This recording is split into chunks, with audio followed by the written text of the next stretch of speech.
A lonely traveler is crossing the void between the stars, a fragment of another solar system that, after millions of years of solitary travel, crosses paths with Mars for the first time. That visitor is called C/2024 Atlas, and it is only the third interstellar object for which we have a confirmed record. On October 3rd, it passed by the red planet at a distance that in cosmic terms we could consider intimate, almost close enough to whisper secrets across the vacuum. During those critical days, all eyes and cameras of the scientific community were pointed at this enigmatic guest, with an intensity rarely seen in modern astronomy. Space telescopes, Mars orbiters, rovers on the dusty surface of the red planet all stood ready to observe this strange visitor from beyond our stellar neighborhood. The anticipation was palpable. Scientists had spent months preparing observation campaigns, coordinating instruments across multiple continents and even multiple worlds. Graduate students stayed up through the night, monitoring data streams.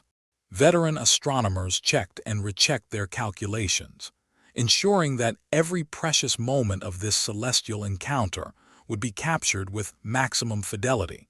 The excitement rippled through research institutions, observatories, and space agencies worldwide. This was a once-in-a-generation opportunity, perhaps once in a lifetime, to study a pristine sample from another star system as it ventured close to our planetary family. But something happened. Just at the moment of greatest expectation, when the cosmic ballet should have reached its crescendo, NASA fell silent. Their official website stopped updating. Communication channels went dark. What was supposed to be an open broadcast, a transparent sharing of humanity's encounter with an interstellar messenger, ended in an unexpected blackout. The timing seemed almost impossibly unfortunate, or perhaps too perfectly orchestrated, depending on one's perspective. An official explanation was quickly provided. The temporary shutdown of the United States federal government had forced the space agency to suspend its public communications. Budget disagreements in Congress had triggered a government-wide furlough, and NASA, like many other federal agencies, was required to cease all non-essential operations, including public outreach and the updating of its digital platforms. But the coincidence haunted observers. The sudden silence in the middle of the approach of C/2024 Atlas left many with an inevitable question gnawing at their curiosity. Why right now? Why precisely when an object that could reveal secrets of interstellar space, carrying information about planetary formation in distant stellar systems, was passing before our most sophisticated cameras? Why would the most powerful space agency in the world decide to shut down the lights at such a critical moment? The official explanation, while bureaucratically sound, felt insufficient to many who had been following the story. In the age of social media and instant communication, the information vacuum was quickly filled with speculation, theories, and questions that ranged from the reasonable to the fantastical. Welcome to a journey through one of the most fascinating astronomical events of our time. In this exploration, we're going to examine everything we officially know about the passage of C/2024 Atlas past Mars, the confirmed images, the detected spectra, the initial results from the Hubble Space Telescope, and the James Webb Space Telescope. We'll delve into the hard science, the careful measurements, the spectroscopic analyses that reveal the chemical fingerprints of this cosmic wanderer. But we're also going to explore what we don't yet know, what remains under lock and key, what may or may not be waiting to be revealed, and perhaps most intriguingly, why the story of this visitor has captured imaginations far beyond the astronomy community, sparking debates about transparency, alien technology, and the nature of scientific discovery itself. Before we dive into the observation campaign that put all eyes on C/2024 Atlas, we need to build together a comprehensive overview. We must understand what we know so far about interstellar objects in general, and what makes C/2024 Atlas so special in terms of trajectory, speed, and geometry of observation, both from Earth and from Mars. This context is crucial because every interstellar visitor we've encountered has taught us something unexpected, challenged our assumptions, and expanded our understanding of what's possible in the cosmos. When we talk about C/2024 Atlas, we do so within a much larger story, one that began just a few years ago when we first confirmed that objects born under other suns could pass through our solar system. Until 2017, we thought that everything we observed revolving around our sun somehow belonged to our cosmic family. It was a reasonable assumption based on centuries of observation. Comets, asteroids, meteors all were understood to be debris left over from the formation of our own solar system, material that had been orbiting our sun for billions of years. The idea that visitors from other stellar systems might regularly pass through our neighborhood was theoretically possible, but had never been confirmed. But then the first of them appeared, a body that was called Oumuamua, a Hawaiian word meaning messenger who comes from afar or scout sent ahead to reach out. It was first discovered by the Pan-STARRS telescope in Hawaii on October 19, 2017. And its trajectory was so unusual that it took astronomers weeks to convince themselves that this was no ordinary asteroid. The object was traveling too fast, maintaining a hyperbolic curve through space, which meant that it was not gravitationally bound to the sun. It came from another place, from the vast darkness between stars, and we would soon lose it forever, watching helplessly as it accelerated back into the interstellar void. Oumuamua puzzled everyone who studied it. It had no visible tail like a comet, lacking the characteristic coma of gas and dust that typically surrounds these icy bodies when they approach the sun's warmth. Its shape seemed elongated, perhaps cigar-like or pancake-flat, though we could never determine which with certainty. Its brightness changed in a strange way, as if it were rotating irregularly or tumbling chaotically through space. Some scientists thought it could be a fragment of icy rock, ejected from another planetary system during a violent gravitational encounter. Others pointed to its unusual acceleration, a slight but measurable deviation from a purely gravitational trajectory, as evidence of outgassing that we simply couldn't detect. A few researchers, most notably Professor Avi Loeb from Harvard, even suggested that it could be an artificial structure, perhaps a light sail constructed by an intelligent civilization, designed to catch the pressure of starlight for propulsion across the interstellar ocean. None of these more exotic hypotheses were proven, but Oumuamua's passage was enough to change our perspective of the universe fundamentally. We realized that our solar system was not isolated, not a lonely island in space, but rather a place through which travelers from distant shores regularly pass. The galaxy, we understood with new clarity, is filled with debris from planetary formation, objects ejected by gravitational interactions, fragments cast into the darkness to wander for eons. Our telescopes had simply never been sensitive enough, our sky surveys never comprehensive enough, to catch these visitors before. But now, with improving technology and more systematic observation programs, we had opened our eyes to a traffic we'd been missing all along. Just 2 years later, in August 2019, a second visitor crossed our sky. I/Borisov, discovered by Ukrainian amateur astronomer Gennady Borisov using a telescope he had built himself, proved to be quite different from Oumuamua. Unlike its mysterious predecessor, Borisov behaved like a classic comet, displaying a bright coma and a clear tail as it approached the sun. It showed the same basic components as comets native to our solar system: water ice, carbon dioxide, carbon monoxide, and dust, although in slightly different proportions. The discovery of Borisov was reassuring in many ways. It demonstrated that these interstellar travelers could contain the same materials as our own comets, even though they had formed in distant stellar environments under potentially very different conditions. Borisov was, in essence, a familiar stranger recognizably comet-like, yet undeniably foreign. The study of Borisov confirmed that interstellar objects can carry materials similar to those found in our own solar system, suggesting that the chemistry of planetary formation might be relatively universal, at least for certain common molecules. Scientists were able to obtain detailed spectra of Borisov, measuring the composition of its coma with a precision that had been impossible with Oumuamua.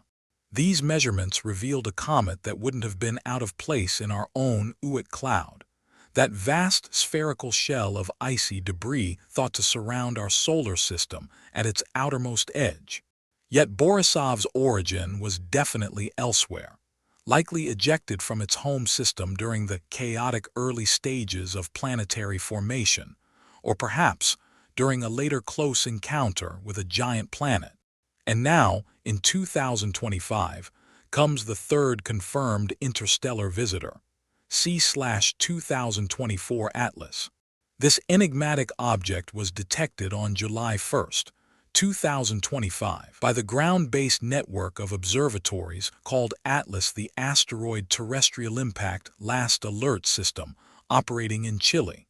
Just a few hours after the discovery, when the preliminary orbital calculations began to reveal the object's true nature, astronomers around the world started tracking its movement with increasing excitement. What they found was unequivocal: a hyperbolic trajectory that would never close into an ellipse, a velocity of approximately 61 kilometers per second relative to the Sun, and an angle of entry that unmistakably betrayed it as a visitor from interstellar space. That speed, 61 kilometers per second, is equivalent to over 220,000 kilometers per hour, a velocity so extreme that it defies everyday comprehension. At such speed, the object could travel the distance between the Earth and the Moon in just over an hour and a half. It's fast enough to escape not just Earth's gravity or the Sun's gravity, but the gravitational embrace of the entire solar system. This hyperbolic excess velocity, as astronomers call it, is the signature of an interstellar origin, proof that the object carries enough kinetic energy to eventually leave our solar system and return to the darkness between stars.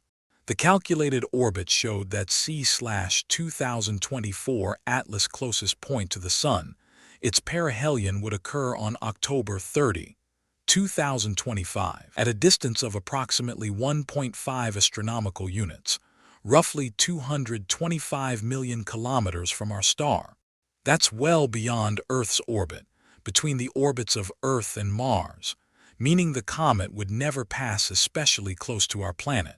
Its minimum distance from Earth would be about 270 million kilometers, far enough to pose no threat, but close enough to be observed with powerful telescopes.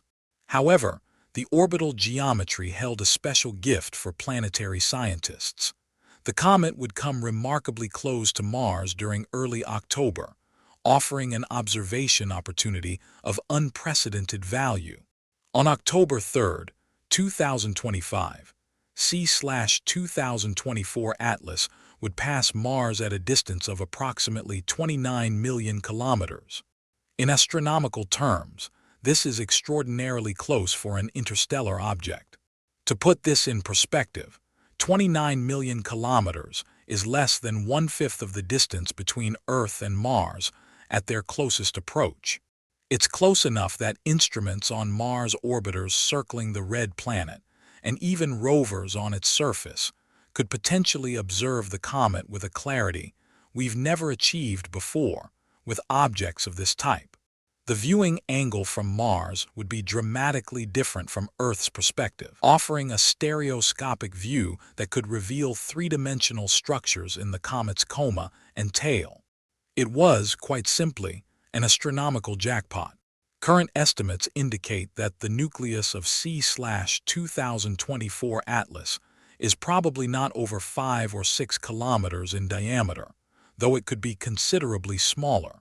Determining the true size of a comet's nucleus is notoriously difficult because the nucleus itself is typically hidden within the coma, the cloud of dust and gas that surrounds and obscures it. The object's apparent brightness is dominated by this envelope of material, making it challenging to calculate the true size of the solid core beneath. Even the most powerful telescopes cannot directly resolve the nucleus when it's shrouded in an active coma. Instead, astronomers must use indirect methods, modeling how much light the coma contributes and working backward to estimate the maximum size the nucleus could be without overwhelming the observed brightness. Despite these challenges, images from both the Hubble Space Telescope and the James Webb Space Telescope have made it possible to follow C/2024 Atlas evolution in remarkable detail. In Hubble observations made in mid-July 2025, when the comet was still relatively far from the Sun, astronomers noticed a faint tail of dust extending behind the nucleus like a teardrop, a delicate streamer of material being swept backward by the pressure of sunlight as the comet moved forward on its trajectory. This tail, though subtle, was clear evidence that the comet was already active, already responding to the Sun's warmth even at its considerable distance.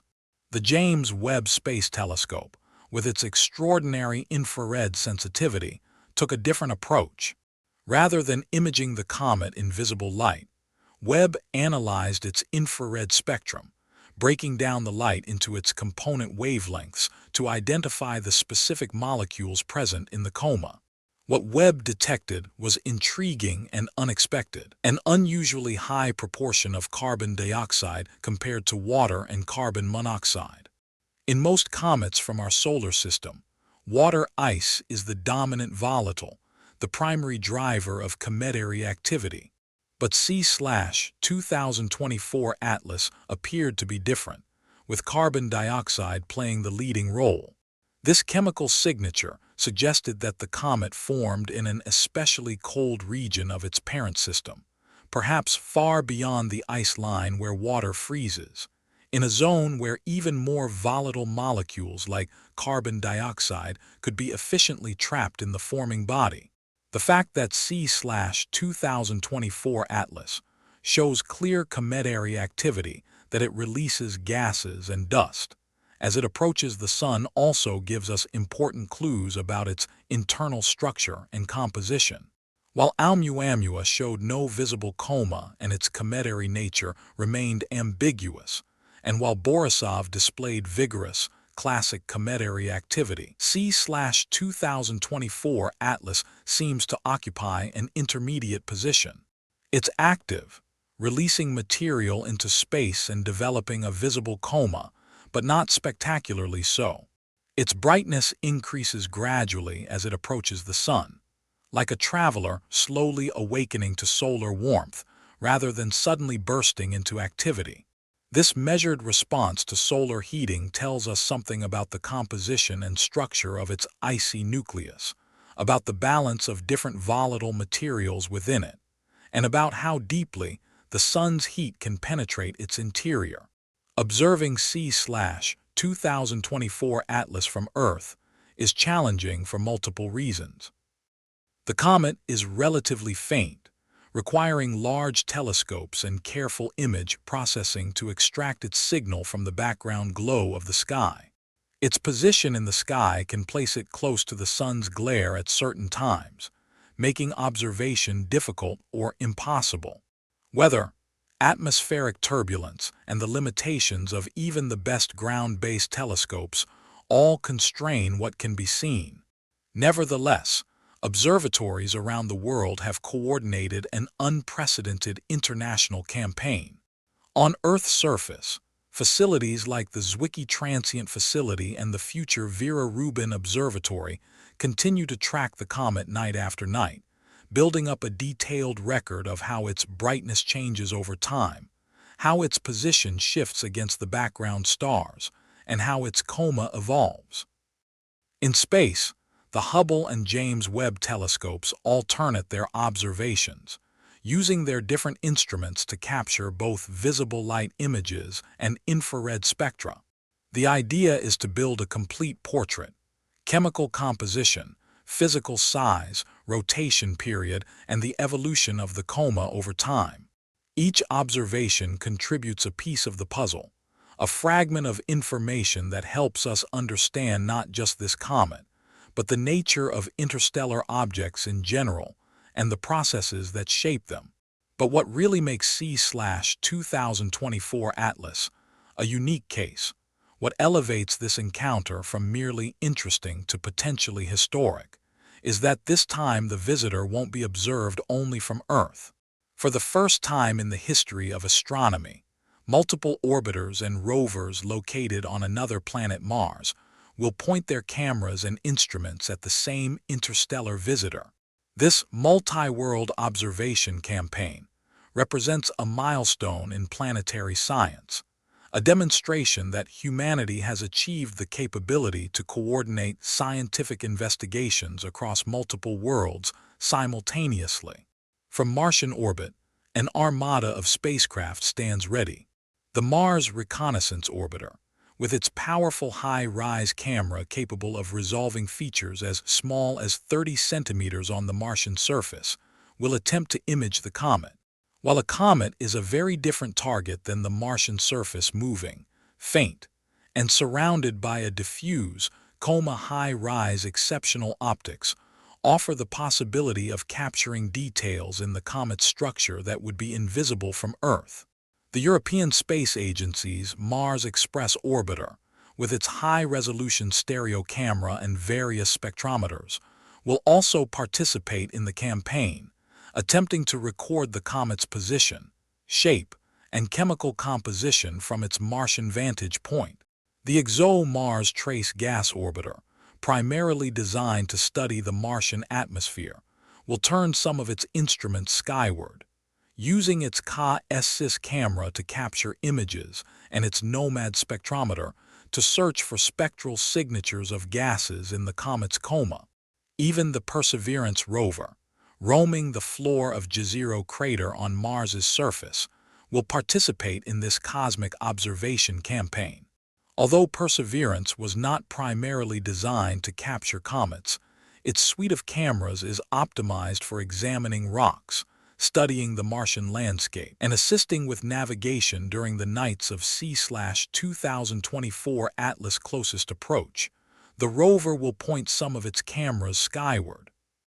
The hope is to capture sequences showing the comet's trajectory across the Martian sky, its variable brightness, and the evolution of its coma as seen from the surface of another world.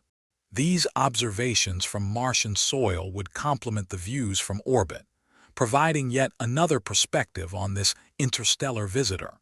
This relative proximity, approximately 29 million kilometers between the comet and Mars at closest approach, offers an unprecedented opportunity for planetary astronomy. From that vantage point, instruments on and around Mars can capture the comet's light from a fundamentally different angle than Earth-based observatories. It's analogous to viewing the same object with two different eyes, creating a stereoscopic effect. Each perspective reveals details that the other cannot see. The three-dimensional structure of the coma, the way the tail extends into space, the distribution of dust and gas around the nucleus, all of these can be better understood when viewed from multiple positions separated by millions of kilometers. Coordinating these observations across two planets is an extraordinarily delicate task, a ballet of timing, communication, and precise calculation. Teams on Earth must accurately calculate when the comet will be visible from Mars, accounting for the planet's rotation and the position of each observing instrument. They must determine what part of the Martian sky the comet will occupy, how its position will change over the hours and days of closest approach, and how the sun's position will affect the illumination and visibility of the comet. Orbiters must rotate their cameras and point their instruments at exactly the right moment, taking advantage of brief windows when the planet does not obstruct the line of sight and when the comet's position is optimal for observation. Even the exposure time must be carefully adjusted for each observation. Too short an exposure, and the faint light of the coma won't register above the noise threshold of the detector. Too long an exposure, and the object's motion across the sky will blur the details, smearing the image into an indistinct streak. Finding the optimal balance requires understanding not just the comet's brightness and motion, but also the characteristics of each camera, the background light level in the Martian sky, and the subtle vibrations or movements of the observing platform. Adding to this technical challenge is the fundamental constraint of interplanetary communication. From Mars, data takes between 10 and 20 minutes to reach Earth, depending on the current distance between the planets. This light-speed delay means that operators cannot control instruments in real time. They cannot make instantaneous adjustments based on what they are seeing. Instead, every observation must be meticulously planned in advance, with sequences programmed and uploaded well before the critical moments. There is no room for improvisation, no opportunity to react to unexpected discoveries as they happen. Precision in planning is everything. A miscalculation of even a few degrees in pointing angle, or a few minutes in timing, could mean the difference between a successful observation and a missed opportunity. Still, the potential benefits of observing from two worlds simultaneously are enormous and well worth the complexity. From Mars, the thin atmosphere less than 1% as thick as Earth's does not significantly distort images as our own atmosphere does. There's no atmospheric turbulence to blur the view, no water vapor to absorb infrared light, no thick blanket of air to scatter and diffuse the incoming photons. From Earth, however, we have access to larger telescopes with greater light-gathering power, more sophisticated instruments, and decades of experience in astronomical observation. Together, these complementary perspectives allow measurements that would be impossible from either location alone. One particularly valuable measurement enabled by this dual-planet observation is the precise angle of dust scattering from the comet's coma. When dust particles are illuminated by sunlight, they scatter that light in patterns that depend on the size, shape, and composition of the particles. By observing the same dust cloud from two vastly different angles from Earth, and from Mars, astronomers can measure how the brightness changes with viewing geometry. This, in turn, reveals information about the size distribution of the dust grains, their likely composition, and even the possible presence of organic materials coating the dust particles. Such measurements are crucial for understanding the comet's evolution, how it releases material into space, and what that material tells us about conditions in its distant birthplace. From this combination of data spectra from space telescopes, images from ground-based observatories, and observations from Martian orbit and surface, a comprehensive picture emerges. Scientists can determine not just what the comet is made of, but how that composition varies across its surface, how active different regions are, how the coma and tail evolve over time, and how all of these factors compare with comets native to our own solar system. It's a level of detailed, multi-angle study that was simply impossible with either Oumuamua or Borisov, making C/2024 Atlas the best-studied interstellar object in history. And all of this is organized with impressive global coordination. Teams from NASA, the European Space Agency, and research centers in Japan, Chile, Canada, Australia, and dozens of other nations synchronize their calendars, share information in real time despite time zone differences, and collaborate across institutional and national boundaries. Each observatory essentially looks at the same visitor, but from its own unique window, contributing its own particular type of data to the collective understanding. It's an effort reminiscent of a vast orchestra, where each instrument, each telescope, each spectrometer, each camera contributes its own distinctive sound. The individual notes might seem disconnected or incomplete, but when they all play together in coordination, a coherent melody emerges. The whole becomes far greater than the sum of its parts. Thus, the scientific context of C/2024 Atlas encompasses not only the study of a distant object, but also a demonstration of something profound. As a species, we have achieved the remarkable ability to observe cosmic phenomena from multiple worlds at once. We have instruments on Earth, in Earth orbit, on Mars, and in Martian orbit, all working in concert toward a common scientific goal. This achievement, which until very recently belonged firmly to the realm of science fiction, represents a milestone in human capability. We are no longer confined to a single vantage point, no longer limited to observing the cosmos from only our own planetary shore. We have become, in a very real sense, a multi-world civilization, at least in terms of our scientific reach. And now that we understand this scenario better, the comet's origin, its speed, its trajectory, its chemical composition, and the elaborate way in which observation campaigns have been prepared and coordinated across two planets, we are ready to move forward to the next chapter of this remarkable story. Because once the scenario and observation conditions are understood, the time comes to delve into the most anticipated phase, the intensive observation campaign that put the eyes of the solar system on C/2024 Atlas during its closest approach to Mars. During the first week of October 2025, from the 1st through the 7th, an unprecedented observation campaign unfolded. That week was like a synchronized astronomical concert, with instruments on Mars, space telescopes circling Earth, and ground-based observatories across our planet all pointing toward the same interstellar visitor. Each instrument captured its own melody, its own particular note in a complex symphony of data. The coordination required was staggering, involving hundreds of scientists, mission controllers, telescope operators, and data analysts all working toward a common goal: to extract every possible bit of information from this rare cosmic encounter. Several key missions participated from Mars.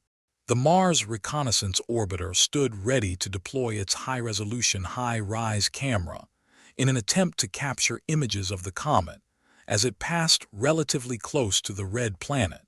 On October 3rd, when the comet reached its minimum distance of approximately 29 million kilometers from Mars, it became a plausible target for imaging at an unprecedented resolution. According to preliminary estimates, if the geometry and lighting were favorable, high-rise could potentially resolve features as small as 30 kilometers across in the comet's coma, something extraordinarily rare for an interstellar object. To appreciate why this is remarkable, consider that most interstellar visitors are observed from Earth at distances exceeding hundreds of millions of kilometers. At such distances, even the largest telescopes struggle to resolve any structure at all. But from Mars, C/2024 Atlas was close enough that detailed imaging became theoretically possible. The Perseverance rover, though not primarily designed for astronomical observation, was also incorporated into the strategy. On Martian nights during the critical observation period, the rover pointed some of its navigation cameras skyward, attempting to capture sequences showing the comet's apparent motion across the sky, its changing brightness, and the evolution of its coma against the background stars. This view from Martian soil from the surface of another world would complement the orbital perspectives, providing yet another angle from which to study the visitor. The rover's images would necessarily be less detailed than those from specialized space telescopes, but they would offer something unique, a ground-level view from another planet, a perspective that no human eyes have ever directly witnessed. European missions also played crucial roles in the campaign. The Mars Express orbiter, which has been circling Mars since 2003, utilized its high-resolution stereo camera to attempt recording the comet's position and shape from its Martian vantage point. Additionally, spectrometers aboard Mars Express instruments like Omega and SPICAM were deployed with the goal of measuring the chemical composition of the comet's coma. What molecules was the comet emitting as it was heated by the sun's radiation? Were there unusual abundances of certain volatiles? How did the composition compare with comets native to our solar system? These were the questions that the spectrometers aimed to answer. The ExoMars Trace Gas Orbiter also participated actively in the campaign. Its KSIS instrument, the Color and Stereo Surface Imaging System, was repurposed as a camera to capture images of the comet, despite its primary mission being the study of Mars's atmosphere and surface. More intriguingly, the TGO carried the NOMAD spectrometer, a sophisticated instrument designed to detect trace gases in the Martian atmosphere. During C/2024 Atlas Close Passage, NOMAD would attempt to measure spectral signatures of gases in the comet's coma. The goal was ambitious: to detect volatile molecules such as carbon dioxide, carbon monoxide, water vapor, and perhaps other trace organic gases, if the signals were sufficiently intense to stand above the noise threshold. Meanwhile, observatories on Earth and in space turned their powerful eyes toward the interstellar visitor as well. The Hubble Space Telescope, humanity's most famous orbital observatory, captured visible light images throughout July and into early October. One particularly revealing observation on July 21, 2025, showed the comet still far from the Sun but already sporting a perceptible coma, a hazy envelope of gas and dust surrounding the unseen nucleus. This early observation was crucial for establishing baseline measurements. How large was the coma at that distance? How bright was it? How did its appearance change over time as the comet continued its inward journey? These baseline measurements would prove essential for interpreting later observations closer to perihelion. The James Webb Space Telescope conducted even more sophisticated observations, focusing on infrared spectroscopy, the analysis of the comet's light at wavelengths invisible to human eyes but deeply revealing about molecular composition.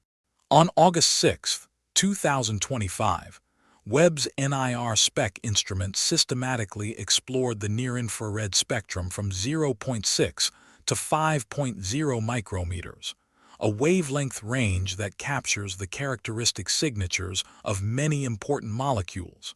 That spectroscopic campaign revealed something unexpected and scientifically fascinating. The comet's coma was dominated by carbon dioxide with unusually high proportions relative to water.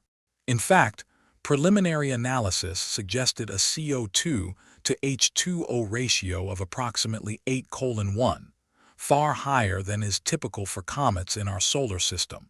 This finding was surprising and immediately raised questions. In most solar system comets, water ice is the most abundant volatile, typically dominating the composition of the active surface. Carbon dioxide, while present, is usually a minor component, but C/2024 Atlas appeared to be different, suggesting either an unusual formation environment or a different evolutionary history. The Webb data also revealed signatures of water, though less abundant than CO2, carbon monoxide, carbonyl sulfide, and various dust components. All of these findings pointed to a comet that was definitely active, sublimating ices and releasing gas, even at relatively large distances from the Sun where solar heating is modest. The SPHEREX telescope campaign also contributed valuable data during its observation window from August 7th through 15th, 2025. SPHEREX measured the comet's brightness at multiple wavelengths, providing photometric data on how the coma was evolving over time. Was it growing brighter as expected? Was its color changing, perhaps indicating variations in the dust-to-gas ratio or the composition of the released material? These questions could be answered by careful analysis of the multi-wavelength photometry. Ground-based observatories played their part as well. The Gemini North Telescope in Hawaii captured detailed images of C/2024 Atlas coma in July with sufficient sensitivity to discriminate its envelope of gas and dust from the background stellar field. These early observations were crucial for planning the October observation campaign, establishing what kind of brightness levels to expect and helping refine predictions about the comet's activity level. Ground-based spectroscopic instruments also contributed, obtaining spectra that complemented the space-based observations and provided additional chemical information.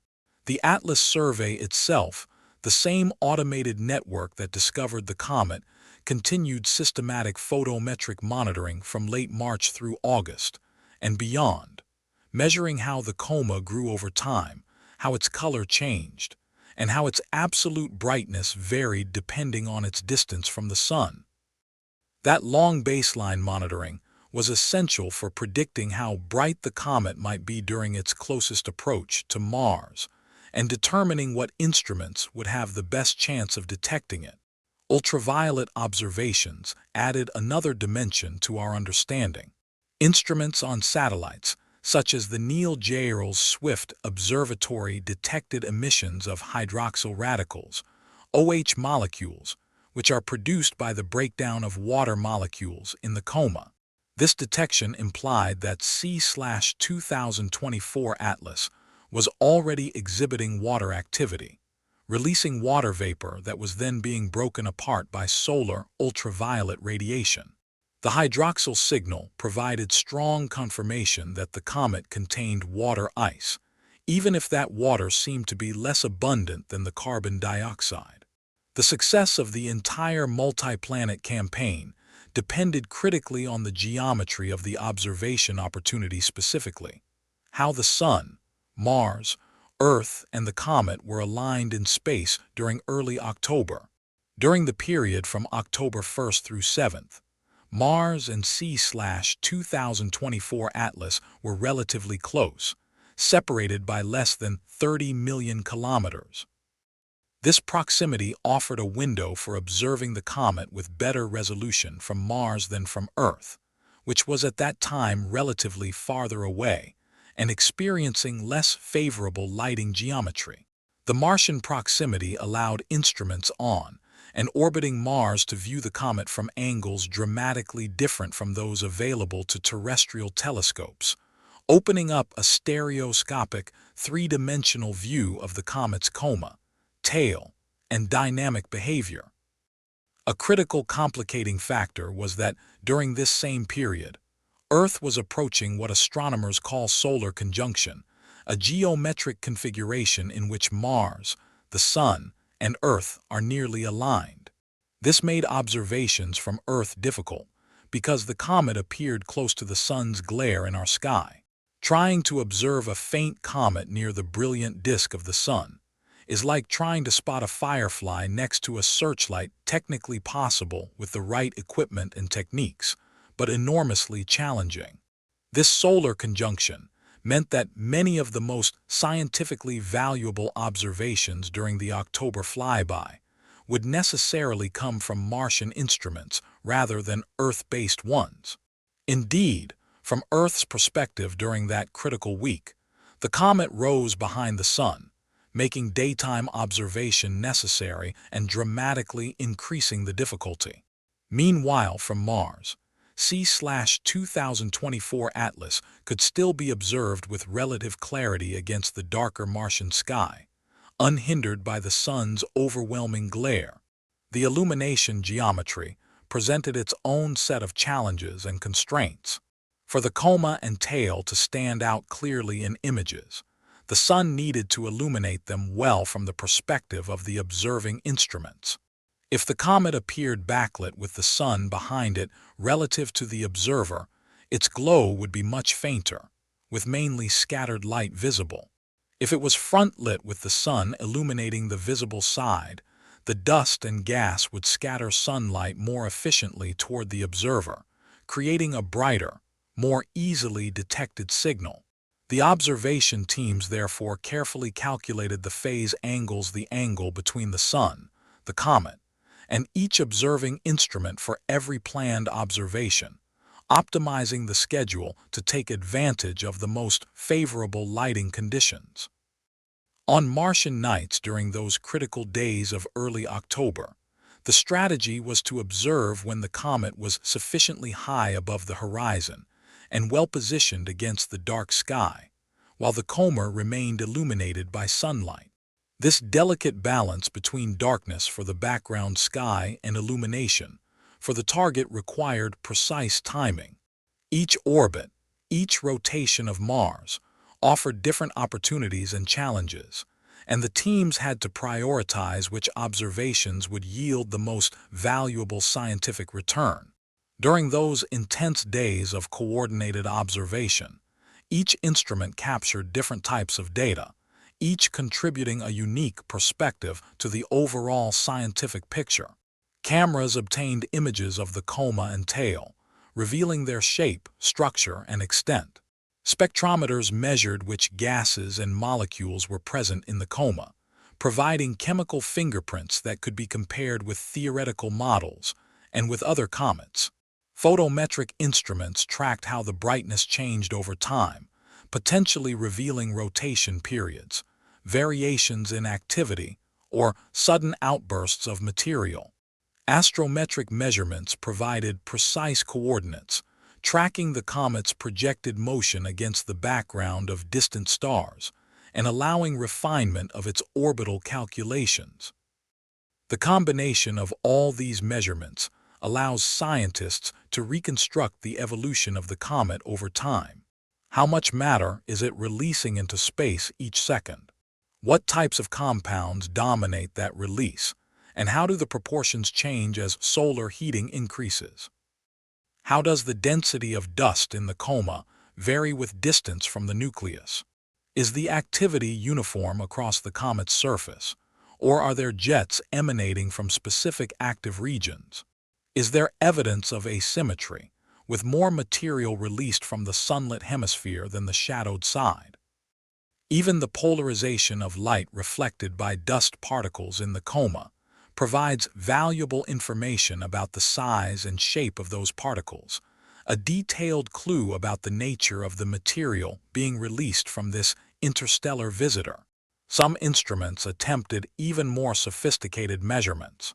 Polarimetric observations, for example, can reveal the properties of dust grains by analyzing how they preferentially scatter light in certain orientations. Early polarimetric observations of C/2024 Atlas had already detected interesting features, including what astronomers call negative polarization, a phenomenon where the reflected light has a particular orientation that is deeper and more pronounced than usual. This suggested that C/2024 Atlas might have a dust composition or grain size distribution that differs from many comets in our solar system, hinting at either a different formation environment or different processing during its long journey through interstellar space.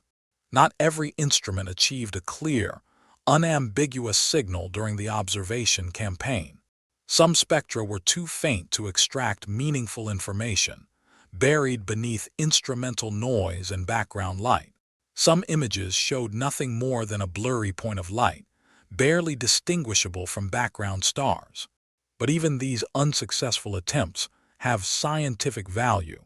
They mark the boundaries of what could not be detected under given conditions. They set threshold limits, establishing upper bounds on how bright certain spectral lines could be, how large certain features could be, or how much of certain molecules could be present. These non-detections help scientists discard speculative compositions and narrow down the range of plausible models. In science, knowing what something is not can be almost as valuable as knowing what it is. At the end of those intensive days of coordinated observation, many eyes across two planets had pointed at the same fragment of sky, each recording their own version of the comet's story. They captured images showing the comet's appearance from different angles, spectra revealing its chemical composition, brightness measurements tracking its activity level over time, and precise coordinates mapping its path through space. It was truly a scientific symphony where every instrument played its unique note, contributing to a composition far richer and more complex than any single observation could provide. With all those eyes pointing at the same point in the sky, the scientific community waited eagerly for the results to be processed, analyzed, and published. The results did not take long to begin arriving, though not all were easy to interpret immediately. The first official announcements started to fill the halls of the scientific community with a mixture of excitement and careful caution. When the James Webb Space Telescope released its spectroscopic data, and when Hubble's detailed images became available for analysis, the pieces of the puzzle began to fit together, though some fit with more tension and uncertainty than others. The story emerging from the data was fascinating, but also raised as many questions as it answered. When the James Webb Space Telescope pointed at C/2024 Atlas on August 6, 2025, with the comet positioned approximately 3.32 astronomical units from the Sun, well beyond Mars's orbit, its infrared spectroscopy instruments captured the telltale signatures of gases surrounding the invisible nucleus. The most striking finding was immediately apparent to the spectroscopists analyzing the data. The coma was dominated by carbon dioxide in proportions that were highly unusual, even anomalous, compared to the typical comet. Traces of water, carbon monoxide, and other molecules such as carbonyl sulfide were also present in the measured spectra, creating a chemical fingerprint that was both familiar and strange. But what truly captured attention was the proportion of these gases relative to each other. The ratio of carbon dioxide to water was estimated at approximately 8:1, meaning that for every water molecule detected in the coma, there were roughly 8 molecules of carbon dioxide. This value is among the highest CO2/H2O ratios ever detected in any comet, whether native to our solar system or visiting from beyond. To understand how unusual this is, consider that most solar system comets have CO2/H2O ratios closer to 0.1 or 0.2, meaning water dominates by factors of 5 to 10. C/2024 Atlas appeared to have the proportions reversed and amplified. Statistical analysis showed that this ratio deviates from the typical trend of long-period comets by approximately 6 standard deviations, placing it in the extreme tail of the distribution. In statistical terms, this is extraordinary, representing a composition that is genuinely unusual rather than simply representing normal variation. This finding immediately suggested several possibilities. Perhaps the nucleus of C/2024 Atlas is intrinsically rich in carbon dioxide ice, having formed in a region of its parent stellar system where CO2 could condense more readily than water, or where CO2 was simply more abundant in the available material. Alternatively, the apparent dominance of CO2 might be somewhat illusory, reflecting not the bulk composition but rather the surface properties of the nucleus. Water could be present in large quantities beneath an insulating crust or mantle layer that prevents its release, while carbon dioxide, being more volatile and sublimating at lower temperatures, can escape more easily. The thermal properties of the comet's interior might also play a role if solar heat cannot penetrate deeply. Only the most volatile surface materials will be released, creating a coma composition that doesn't accurately reflect the bulk composition of the nucleus. The Webb spectra also showed evidence of preferential emission toward the direction of the Sun, the day side of the comet suggesting that activity is not uniform across the surface, but is concentrated where solar heating is most intense. This is actually typical for comets, and provides reassurance that the observed activity is indeed driven by solar heating causing sublimation of ices, as expected for any normal comet. With these Webb results in hand, attention turned to what Hubble could reveal in visible light. The Hubble Space Telescope's contribution came in the form of extraordinarily detailed images, capturing the visible appearance of the comet's coma. In observations conducted on July 21, 2025, when C/2024 Atlas was still far from perihelion, Hubble photographed what appeared as a delicate cocoon, a teardrop-shaped envelope made of dust that seemed to emanate from the icy nucleus and extend backward relative to the direction of motion like the train of a wedding gown. This envelope is precisely what astronomers call the coma, dust and gas mixed together, obscuring the real nucleus from direct view. The beauty of the image was striking, but beyond aesthetics, these observations allowed scientists to impose important constraints on the size of the hidden nucleus. In published work based on careful analysis of Hubble data, researchers modeled the brightness distribution of the inner coma, how the light was distributed across the region closest to the nucleus. By understanding how much light was coming from dust and gas, they could estimate how large the nucleus could be without its intrinsic brightness, overwhelming the observed signal. This modeling is complex, requiring assumptions about how reflective the nucleus surface is, its albedo, how much light the dust scatters, and how the gas contributes to the overall brightness. Under reasonable assumptions about these parameters, the analysis concluded that the effective radius of the nucleus must be less than approximately 2.8 kilometers, implying a maximum diameter of around 5.6 kilometers. However, the nucleus also cannot be too small. If it were just tens of meters across, it couldn't sustain the observed level of activity. It wouldn't have enough surface area or enough internal reserves of volatile material to produce the observed coma. By modeling the minimum activity needed to produce the observed gas production rates, researchers deduced that the nucleus must have a radius greater than approximately 0.16 kilometers to sustain the observed level of carbon monoxide sublimation. In more general analyses, considering a wider range of possible compositions and activity drivers, estimates suggest the nucleus diameter could be anywhere between 0.3 and 5.6 kilometers, though this range carries significant uncertainty. The true size remains hidden beneath the veil of the coma, waiting for more direct measurements or closer observations.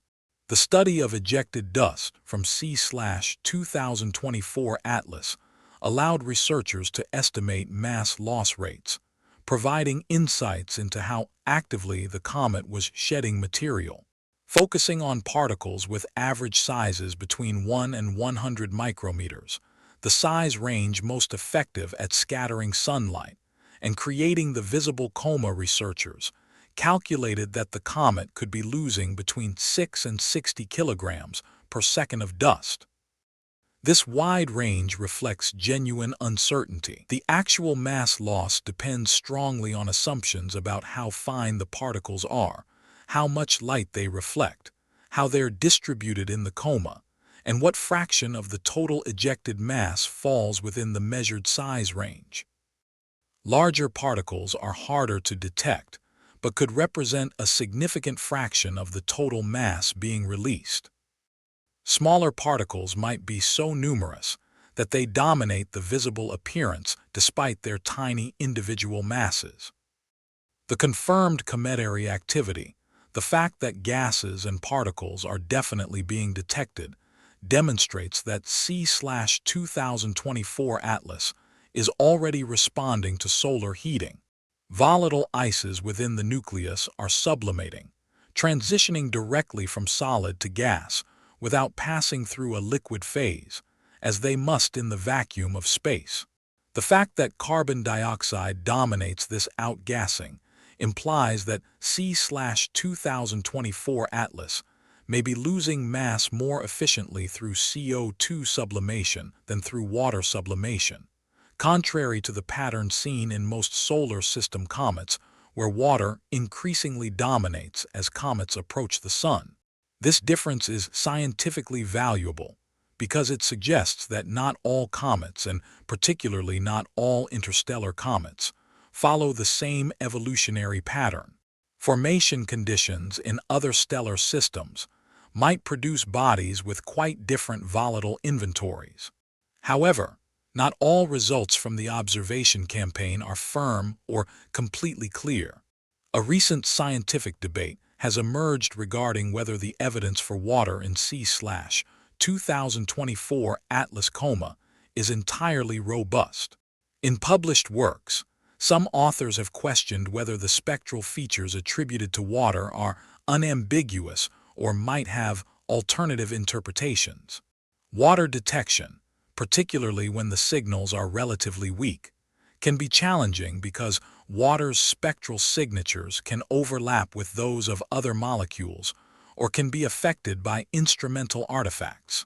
Some researchers suggest that the water lines might be at the limit of detection, making their identification tentative rather than certain.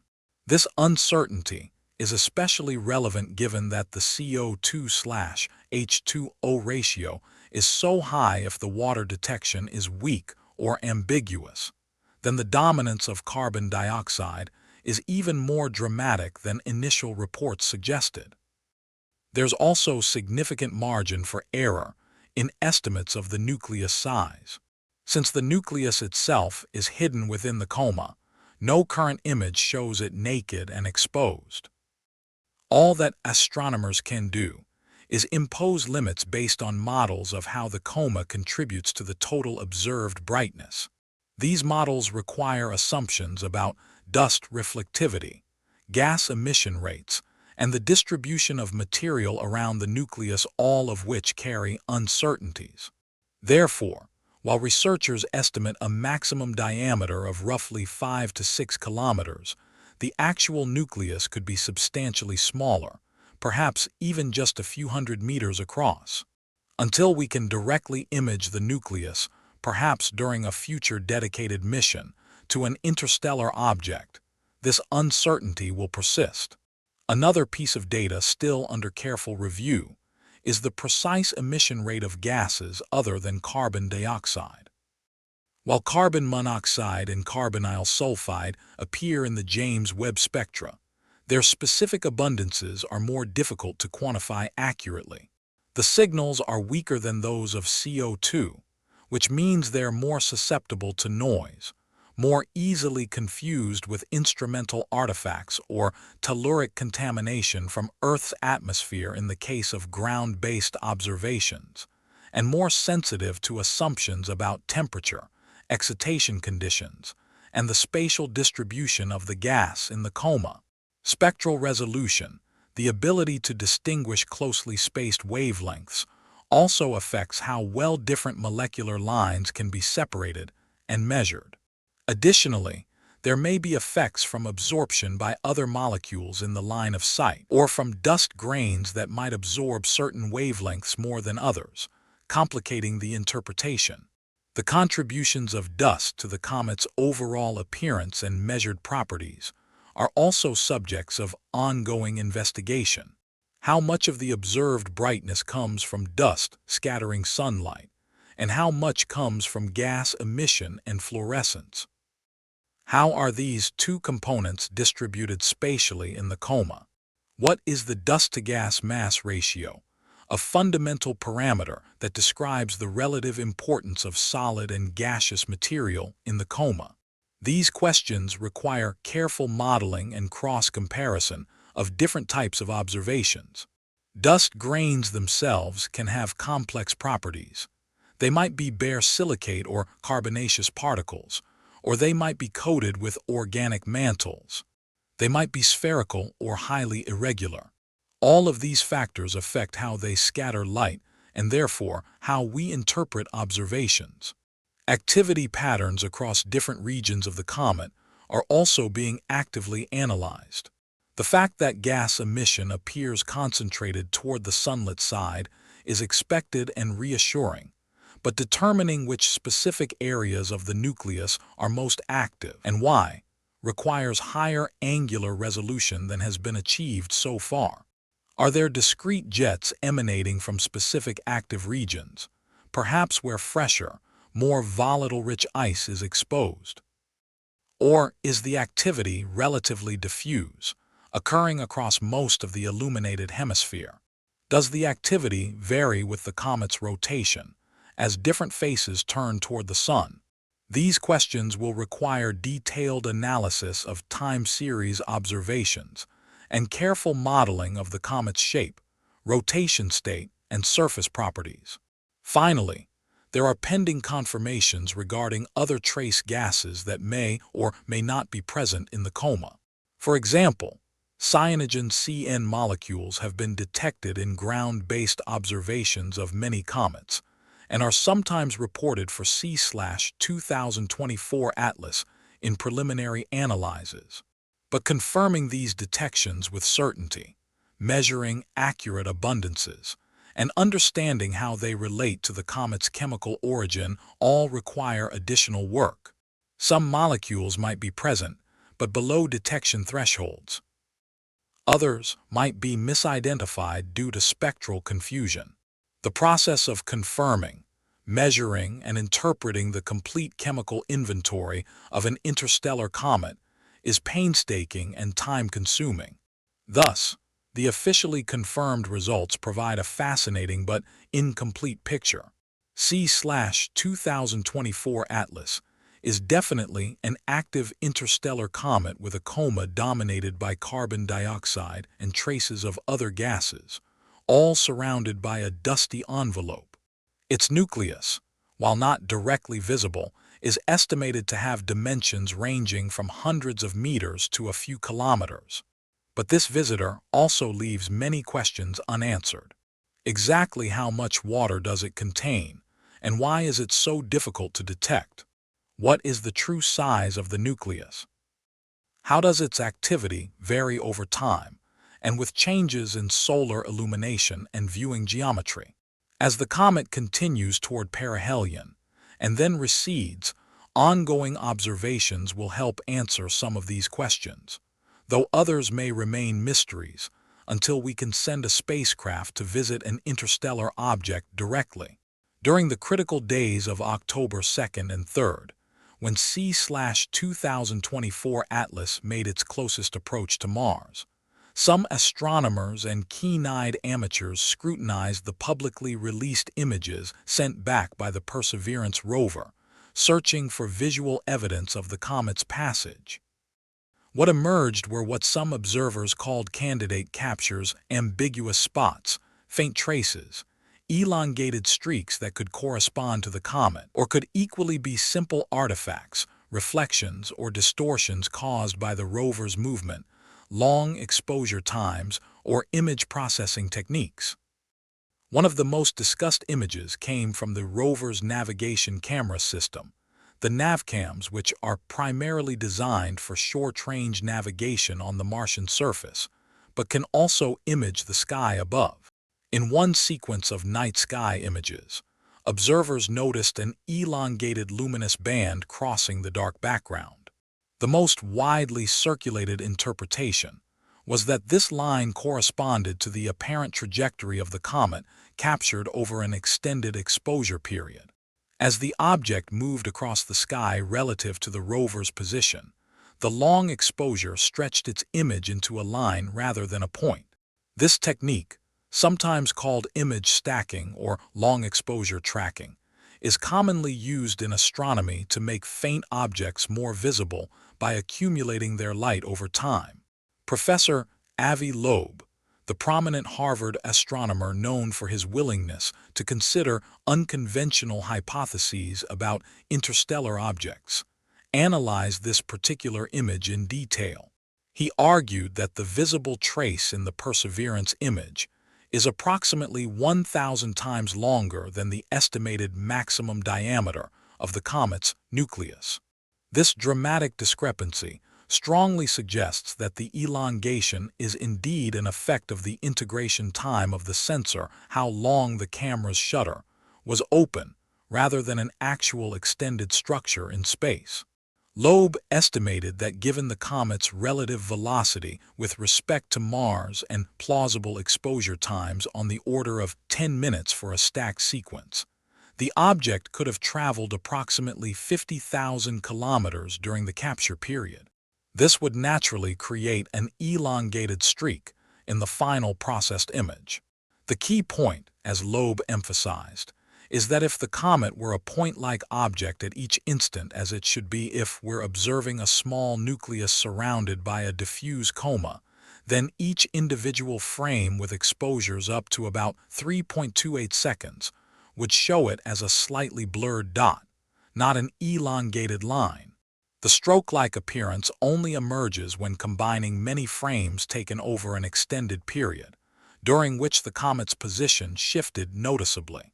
Loeb argued that this is by far the most likely explanation for the pattern observed in the NavCam images, and that any other interpretation such as the object being inherently elongated or cylindrical requires assumptions not supported by the evidence.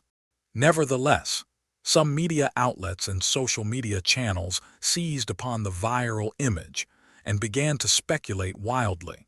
Could this be evidence of a cylindrical object, perhaps an artificial artifact rather than a natural comet? The interpretation gained surprising traction among certain audiences eager for evidence of extraterrestrial technology. One widely viewed video by a Spanish-language content creator suggested that isolating individual frames from the sequence revealed what looked like a tube-like or cigar-shaped object. "We could very well be looking at a tubular structure," the narrator stated, comparing the appearance to alleged sightings of similar shapes in Earth's atmosphere or in archival images from deep space telescopes. The video accumulated millions of views within days, spawning countless discussion threads and derivative content across multiple platforms. In parallel, other enthusiasts and amateur astronomers collected sequences from the rover's various cameras, stacking dozens of shots using their own image processing software to try to reveal faint details invisible in single frames. In these heavily processed sequences, some claimed to see diffuse spots or patches where the comet was predicted to be based on orbital calculations. However, these features typically lacked defined morphology. They didn't look like clear cometary comas. They showed no prominent tails, just vague glows that could equally be artifacts of the stacking process, noise in the images, or even scattered light from Mars's thin atmosphere or the rover itself. Loeb, in his blog posts discussing the Martian observations, cautioned that such spots could easily arise from instrumental noise, fluctuations in the brightness of the Martian sky, chance alignments with background stars, or numerous other mundane explanations. He emphasized that extraordinary claims require extraordinary evidence, and that blurry spots in heavily processed amateur stacks don't meet that standard. A critical technical question emerged from these discussions. How bright would an object need to be for Perseverance to detect it clearly with its navcams or other cameras from the rover's position on the Martian surface? Preliminary estimates suggested that the comet would need to have an apparent magnitude bright enough, meaning a low enough magnitude number in the astronomical system, where brighter objects have lower numbers to overcome the dark Martian sky background. Even though Mars's sky is much darker than Earth's during the night, it's not perfectly black. There's air glow from the thin atmosphere, scattered light from dust suspended in the air, and the faint zodiacal light from sunlight scattered by interplanetary dust. Additionally, if the comet's motion relative to the exposure time was too fast, its light would be smeared across multiple pixels, reducing the signal in any single pixel and making detection more difficult. In the observation window around October 2nd and 3rd, C/2024 Atlas was at its closest to Mars, which certainly helped. Closer distance means more light received. But proximity alone doesn't guarantee clear visibility, especially for a diffuse object like a comet whose brightness is spread across a large angular area rather than concentrated in a point. Another limiting factor is image noise, electronic interference in the camera's sensor, dark current creating false signals, dust on the lens scattering light in unexpected ways, small changes in the rover's pointing direction or vibrations from its onboard systems, and Mars's thin atmosphere itself, which, though much thinner than Earth's, can still introduce some light scattering and refraction effects. Exposure time presents a classic trade-off in astronomical imaging. If the exposure is too short, faint objects don't accumulate enough photons to be detected above the noise threshold. If the exposure is too long, moving objects become blurred and smeared, spreading their light over many pixels and making them difficult to distinguish from extended nebulosity or artifacts. Finding the optimal exposure time is something of an art, and on Mars, it's complicated by practical constraints. The need to conserve power in the rover's batteries, avoiding saturating the sensors with light from bright stars or planets, managing thermal fluctuations as the instruments warm and cool with the Martian day-night cycle, and accounting for the relative motion between the comet and the rover. As C/2024 Atlas was moving quite rapidly, about 61 kilometers per second relative to the Sun, though the apparent motion as seen from Mars depends on the complex three-dimensional geometry, its position would shift perceptibly between frames taken minutes apart. When combining images in a stack, if the stacking algorithm doesn't track the comet's motion accurately, the comet might appear frozen, stretched, curved, or as a crooked line depending on exactly how the frames are aligned and combined. This inherent challenge means that even genuine detections can appear ambiguous or artifact-like in the processed images. In this environment of uncertainty, the scientific community has worked to discern with appropriate skepticism what can be considered viable evidence and what should be dismissed as speculation or misinterpretation. A faint, ambiguous smudge in a single image is simply not enough to claim a confirmed detection. Scientists look for multiple independent lines of evidence. Temporal coincidence with orbital predictions. Did the spot appear at exactly the time and place where the comet should have been visible? Angular consistency. Does the position match the calculated sky coordinates? Brightness proportionality. Is the apparent magnitude consistent with predictions based on the comet's size and distance? Morphological consistency. Does the shape resemble what we'd expect for a comet rather than a star, satellite, or artifact?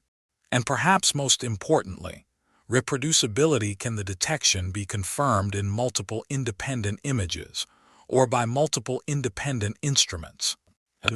If a detection checks all these boxes, appearing at the predicted time and position, with appropriate brightness and appearance, and reproducible across multiple observations, then it's considered a serious candidate worthy of detailed analysis.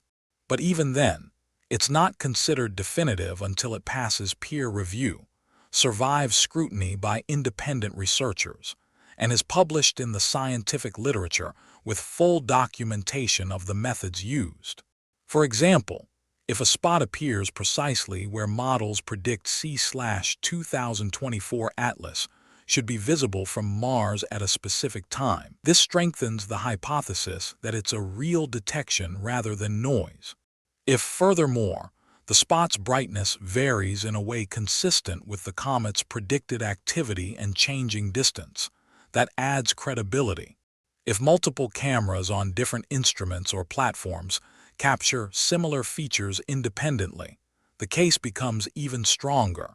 But many of these confirmatory signatures have yet to be demonstrated convincingly for the Perseverance images. At present, no Martian image has been officially confirmed by NASA, ESA, or any major research institution as an unequivocal capture of C/2024 Atlas.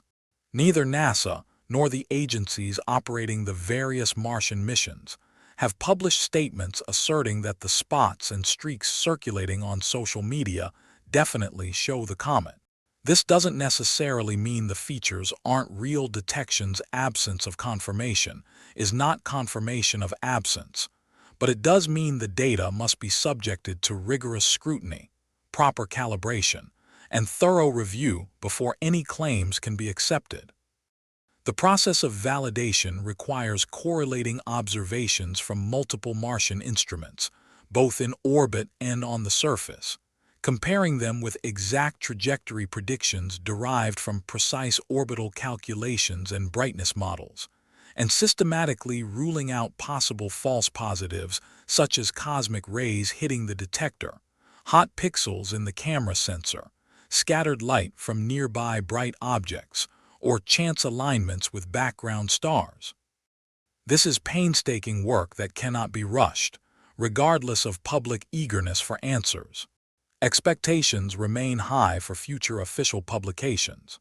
The Mars Reconnaissance Orbiter Team, operating the high-resolution high-rise camera, may have captured much sharper images that, if and when released, could display bright spots with far less distortion and ambiguity than the rover's surface images. Preliminary analysis, as mentioned by Professor Loeb and others, suggested that high-rise might have been able to capture the comet with a resolution of approximately 30 kilometers per pixel during the October 3rd closest approach. If the geometry, timing, and exposure were all optimal, such imaging could impose much stricter limits on the nucleus size and might even reveal structure in the inner coma. European missions are also expected to release their findings. The Mars Express Orbiter, with its high-resolution stereo camera and spectrometers like Omega and SPICAM, should eventually publish images or spectral profiles that could either confirm or rule out detections of the comet from Martian orbit. The dual perspective combining observations from orbital and surface platforms would significantly strengthen any positive detection, as independent instruments viewing from different altitudes and angles finding consistent signals would be much harder to explain as artifacts.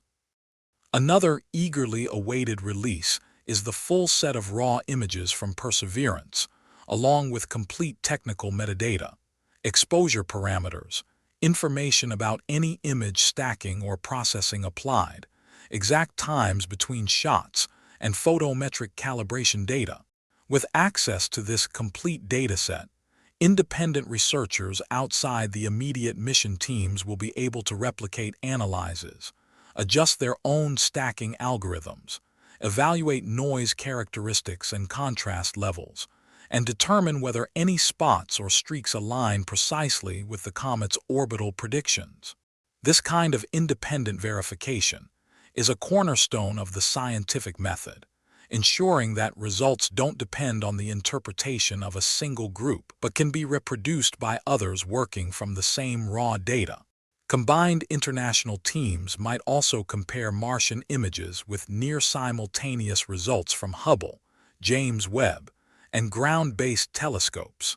If a spot appears in Martian images at the same time that a space telescope detects a sudden increase in the comet's brightness or a change in spectral signature, this temporal correlation would significantly strengthen the hypothesis that the Martian detection corresponds to genuine cometary activity rather than an artifact.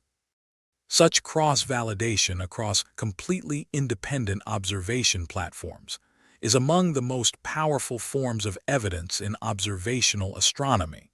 There has also been speculation that future publications might include polarization analyses from Martian instruments, if any of them have that capability under these specific observation conditions. Polarization measurements can help distinguish whether light is coming from dust particles, which polarize sunlight in characteristic ways depending on the particle's size and composition, or from other sources like instrumental scattering or air glow that produce different polarization signatures. While polarimetry is technically challenging, and not all instruments are equipped for it, even crude polarization measurements could provide valuable discriminating power. Finally, official reports will need to undergo peer review, where independent scientists examine the methods, check the calibrations, verify that artifacts have been properly accounted for, and compare the findings with theoretical models and predictions. Some candidate detections currently circulating in public discussions will likely be rejected as false positives once they're subjected to this rigorous vetting. Others might be strengthened when additional corroborating evidence comes to light. This is how science progresses, not through immediate acceptance of every claimed detection, but through careful, methodical validation of each piece of evidence. The public and the press, eager for exciting news and perhaps hoping for mysteries or revelations, may already be discussing elongated lines in images, speculating about cylindrical objects or even interstellar spacecraft. The memes and viral videos have spread far beyond the astronomy community. But science requires patience and rigor. A line in a single image, no matter how intriguing, is not sufficient to claim that a comet, much less anything more exotic, has been definitively observed from Mars. So while the Martian images offer exciting possibilities and have certainly captured public imagination, scientific consensus has not yet formed. For now, they remain candidate detections that must be subjected to the rigorous filter of peer review, cross-validation, and systematic analysis before they can be accepted as confirmed observations. These images nonetheless opened a wide range of interpretations that would soon divide not just the scientific community, but also the broader public into camps with very different perspectives on what C/2024 Atlas might represent. When the first robust data began to emerge from the various observation campaigns, many scientists interpreted them through the lens of the most cautious and conservative hypothesis that we are dealing with an interstellar comet unusually rich in carbon dioxide, with smaller amounts of water and carbon monoxide. This conventional explanation remains, so far, the one that best fits the available spectra from James Webb, the images from Hubble, and observations from missions like SPHERICS and various ground-based facilities. The spectroscopic analysis performed with James Webb's NIR-SPEC instrument, when C/2024 Atlas was located about 3.32 astronomical units from the Sun, revealed that the comet's gaseous coma is dominated by CO2, with a CO2 to H2O ratio estimated at approximately 8:1. This ratio is among the very highest observed in any comet to date. Statistical analysis shows it exceeds by roughly 6 standard deviations the typical trend seen in long-period comets from our own Oort cloud, making it a truly exceptional case rather than just an outlier within the normal range of variation. This extraordinary result suggests that the nucleus of C/2024 Atlas could be intrinsically rich in carbon dioxide ice, possibly reflecting formation conditions in its parent stellar system that favored CO2 condensation over water-ice condensation. Alternatively, or additionally, it might indicate that the comet's surface has evolved over its long interstellar journey in ways that preferentially seal in the water while allowing carbon dioxide to escape more easily. Perhaps radiation processing in the interstellar medium created a refractory crust that is more permeable to CO2 than to H2O. Or perhaps the internal thermal structure, with insulating layers of dust and more volatile outer layers, creates conditions where solar heat efficiently sublimates surface CO2 but cannot penetrate deeply enough to mobilize water trapped below. The Spherix telescope observations provided complementary evidence, detecting an extended CO2 coma reaching at least 348,000 kilometers from the nucleus, along with signatures of water ice in combined spectroscopy across wavelengths from 0.75 to 5.0 micrometers. This confirms that the comet contains both major volatiles CO2 and H2O, but in a ratio very different from typical solar system comets.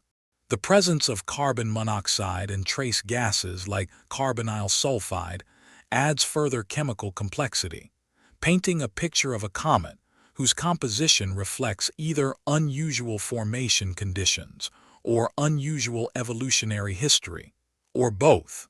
From this observational foundation, scientists have developed several possible origin scenarios for C/2024 Atlas. One widely accepted hypothesis is that it formed in an especially cold region of its home star's protoplanetary disk, probably well beyond what astronomers call the CO2 snowline, the distance from the star at which carbon dioxide can condense into ice. In the coldest outer reaches of a protoplanetary disk, volatile molecules that remain gaseous closer to the star can freeze out and be incorporated into forming planetesimals. If C/2024 Atlas formed in such a frigid environment, it might naturally have accumulated more CO2 relative to water than objects forming closer to the star, where temperatures were marginally higher. This distant formation location also implies that the comet likely experienced minimal thermal processing before being ejected into interstellar space. It never ventured close enough to its parent star to undergo significant heating and volatile loss. In this sense, it might represent a relatively pristine sample of the outer regions of another stellar system material that has changed little since the era of planetary formation billions of years ago. Such pristine samples are scientifically precious because they preserve information about original conditions rather than being transformed by subsequent thermal evolution. Another possibility considers what might have happened during C/2024 Atlas' long journey through interstellar space. Over millions or even billions of years traversing the galaxy, the comet would have been exposed to cosmic rays, high-energy particles that can penetrate surfaces and alter chemical composition. It would have experienced the extreme cold of interstellar space, far from any star's warming influence. And it would have absorbed interstellar radiation, including ultraviolet light from distant stars and the diffuse galactic background. These processes could have gradually worn away, or sublimated the most volatile ices from the surface, leaving behind a surface enriched in less volatile or more refractory materials. In this scenario, the current composition we observe might be a residue of long-term evolutionary processes, rather than the original formation composition. Some models consider that the internal structure might feature thermal gradients or insulating layers that impede water release, while permitting CO2 to escape more easily. Comets are not uniform objects. They can have layered structures, with different compositions at different depths, created either during formation or through subsequent processing. If C/2024 Atlas has a surface layer enriched in CO2-rich ice overlying deeper layers that contain more water, then as it approaches the Sun, only the surface material might sublimate initially, creating the CO2-dominated coma we observe. As perihelion approaches and solar heating intensifies and penetrates deeper, the composition of the coma might change, potentially revealing more water. Yet another possibility is that the object contains a heterogeneous mixture of ices and organic compounds, with different regions having substantially different compositions. Some areas might be CO2-rich while others are water-rich, but the current activity might be concentrated in the CO2-rich regions due to their orientation toward the sun, their lower sublimation temperature, or simply chance exposure of fresher material in those locations. In this case, the observed average composition would not represent any single part of the nucleus, but rather a weighted average of contributions from multiple active regions with different properties. Comparing C/2024 Atlas with the two previous confirmed interstellar visitors helps put its unique characteristics into perspective and highlights the diversity that apparently exists among interstellar objects. Oumuamua, the first and most mysterious, left many questions unanswered that may never be fully resolved. Unlike classical comets, it exhibited no clearly detected coma or perceptible tail, despite passing well within the region where water ice should sublimate. Yet it did display subtle non-gravitational accelerations, small deviations from a purely ballistic trajectory that some researchers attributed to rocket-like forces from outgassing too faint to detect directly, while others suggested more exotic possibilities, including solar radiation pressure, acting on an unusually low density or highly reflective object. The debate over Oumuamua's nature remains unresolved. Was it an icy body with most volatiles already depleted from eons of interstellar travel? A fragment of a planet's rocky crust, perhaps blasted into space by an ancient impact? An object with highly unusual shape, extremely elongated, or perhaps flat like a pancake that created its odd light curve through rotation? Or might it have been something more exotic, as Professor Loeb has persistently argued, perhaps even an artificial construct? No gases or dust were unambiguously detected, despite intensive efforts, which is deeply unusual for any object coming from the cold of interstellar space and entering the sun's warming influence. This lack of clear activity remains one of Oumuamua's most puzzling features. In stark contrast, 2I/Borisov behaved like a much more familiar object. It displayed a clear coma, an obvious tail, and spectroscopically detected gas emissions including water vapor, carbon monoxide, and other species typical of comets. Its composition, while not identical to any specific solar system comet, fell comfortably within the range of what's observed in our own long-period comets.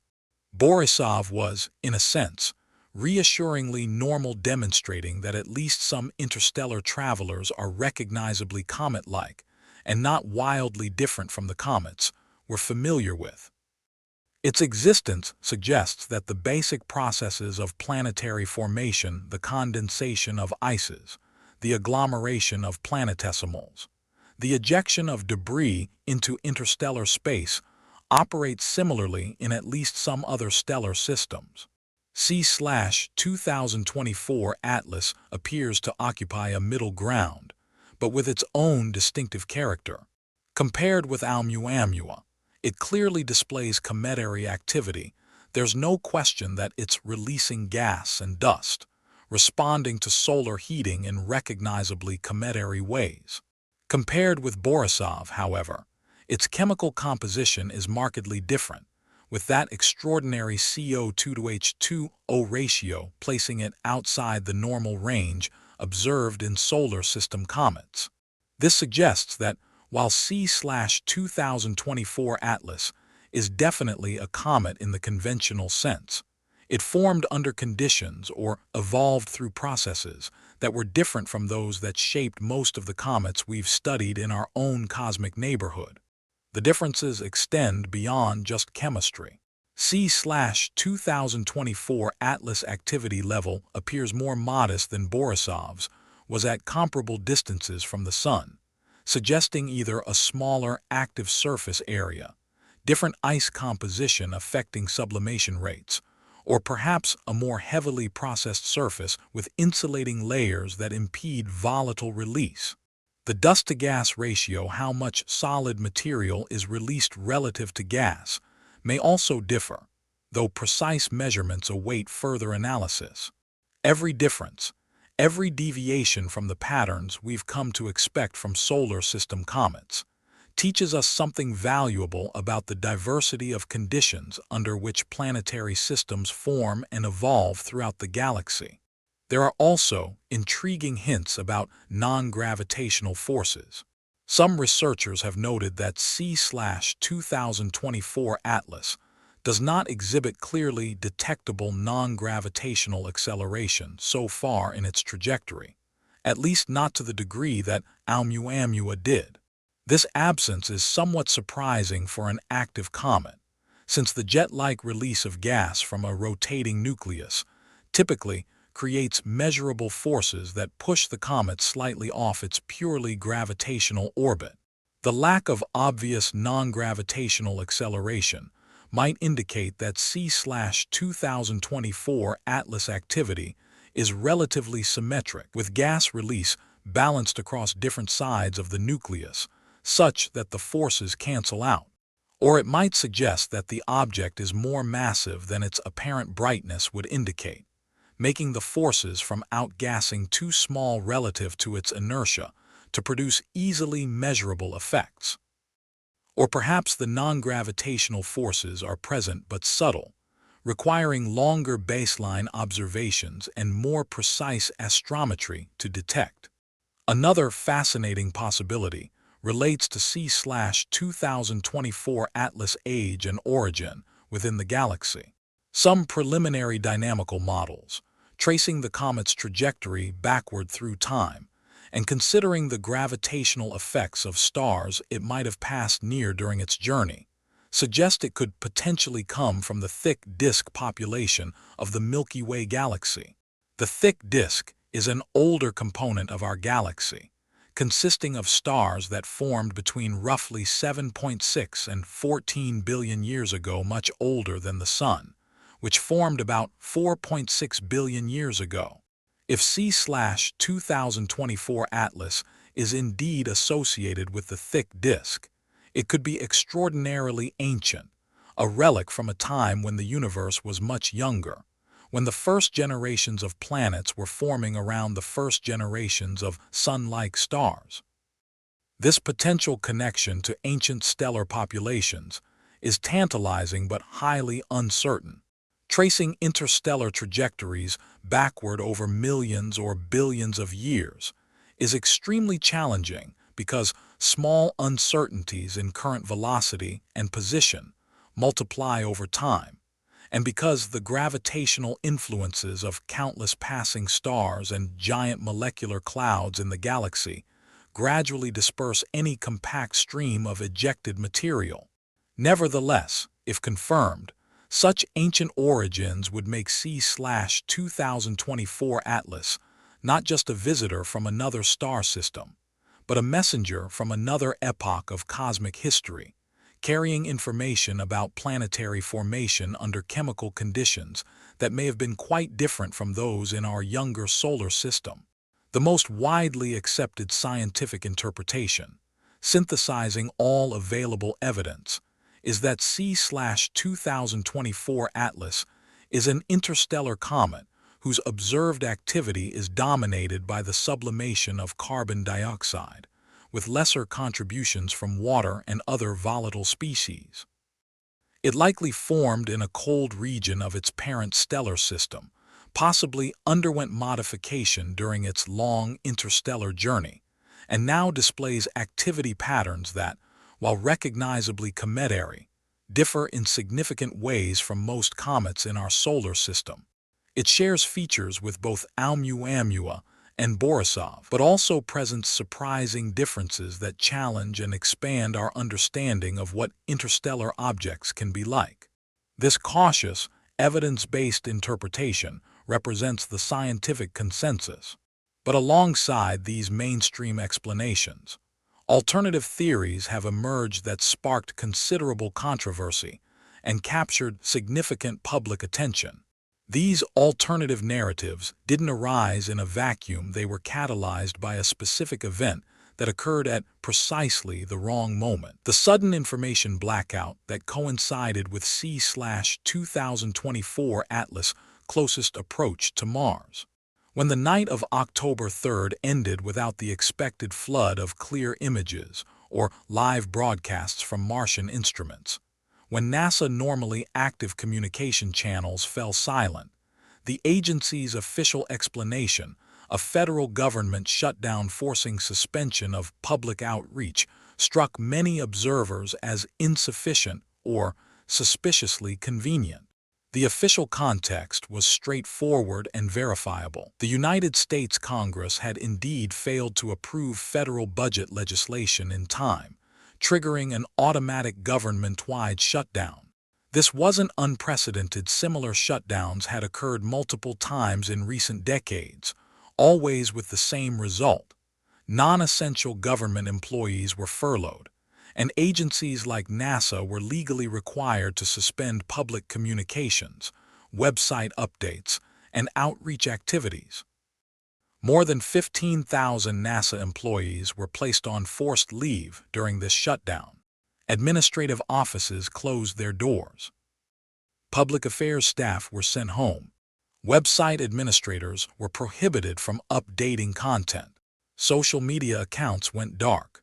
Only personnel considered essential for safety and critical operations, those operating the International Space Station, managing satellites crucial for national security or weather forecasting, and maintaining deep space missions remained at their posts. All research activities, all public communication, all educational outreach programs were suspended indefinitely, awaiting congressional resolution of the budget impasse. Under normal circumstances, such a shutdown, while frustrating and disruptive, would generate little public attention beyond policy circles and directly affected employees. But these were not normal circumstances. The shutdown coincided almost perfectly with the window when C/2024 Atlas was making its closest approach to Mars, when years of planning and international coordination were supposed to culminate in an unprecedented multi-world observation campaign. The timing seemed too coincidental to be merely coincidental, at least to those predisposed to suspect hidden agendas. In alternative forums, social media channels, and YouTube videos that would collectively accumulate tens of millions of views, the shutdown was immediately interpreted as something more sinister than a budgetary dispute. Just as the comet passes closest to Mars, they cut the signal, became a common refrain across multiple languages and platforms. Some commentators went further, speaking of an astronomical boycott, the idea that the government had deliberately used the administrative shutdown as a convenient excuse to suppress the publication of images that might reveal something extraordinary, something that officialdom wanted to keep hidden from public view. The conspiracy narrative's appeal rested on a simple logical structure. If the shutdown was merely a political and budgetary issue, why should it affect the automatic publication of scientific data or images transmitted from space? After all, the spacecraft themselves continued operating. They're automated, running on pre-programmed schedules, powered by solar panels or radioisotope generators that don't depend on congressional appropriations. The Mars Reconnaissance Orbiter didn't stop orbiting. Perseverance didn't stop functioning. The data was presumably still being collected, still being transmitted back to Earth. Why, then, couldn't it be released to the public? In the popular imagination, particularly among those already skeptical of government transparency, the bureaucratic explanation felt inadequate. One particularly influential Spanish-language content creator, whose video on the subject went viral across Latin America and Spain, described the situation as a sneaky maneuver.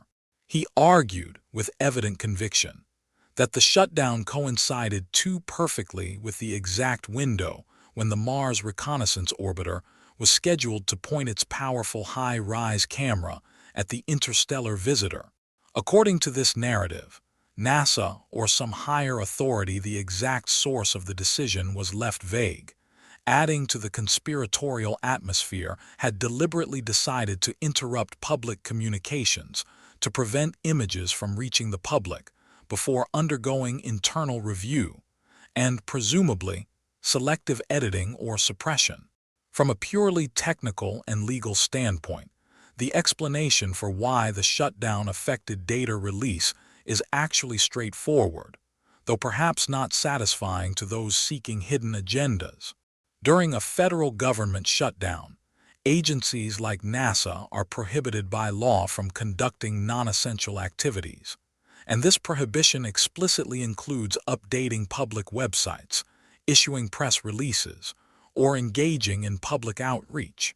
The spacecraft operations themselves continue because they're deemed essential. Abandoning active missions in space would be both dangerous and impossibly expensive to restart. But the human workforce that processes, interprets, calibrates, and publicly releases that data is largely furloughed. The websites that would host images go unmaintained. The public affairs officers who would write explanatory text are sent home. The social media managers who would share findings are forbidden from working. This is a restriction that recurs every time Congress fails to approve a budget, and it has affected scientific missions multiple times in the past.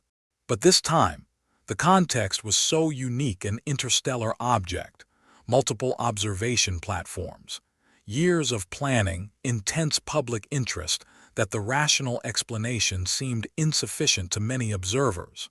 In the information vacuum created by NASA forced silence, alternative narratives rushed in to fill the void.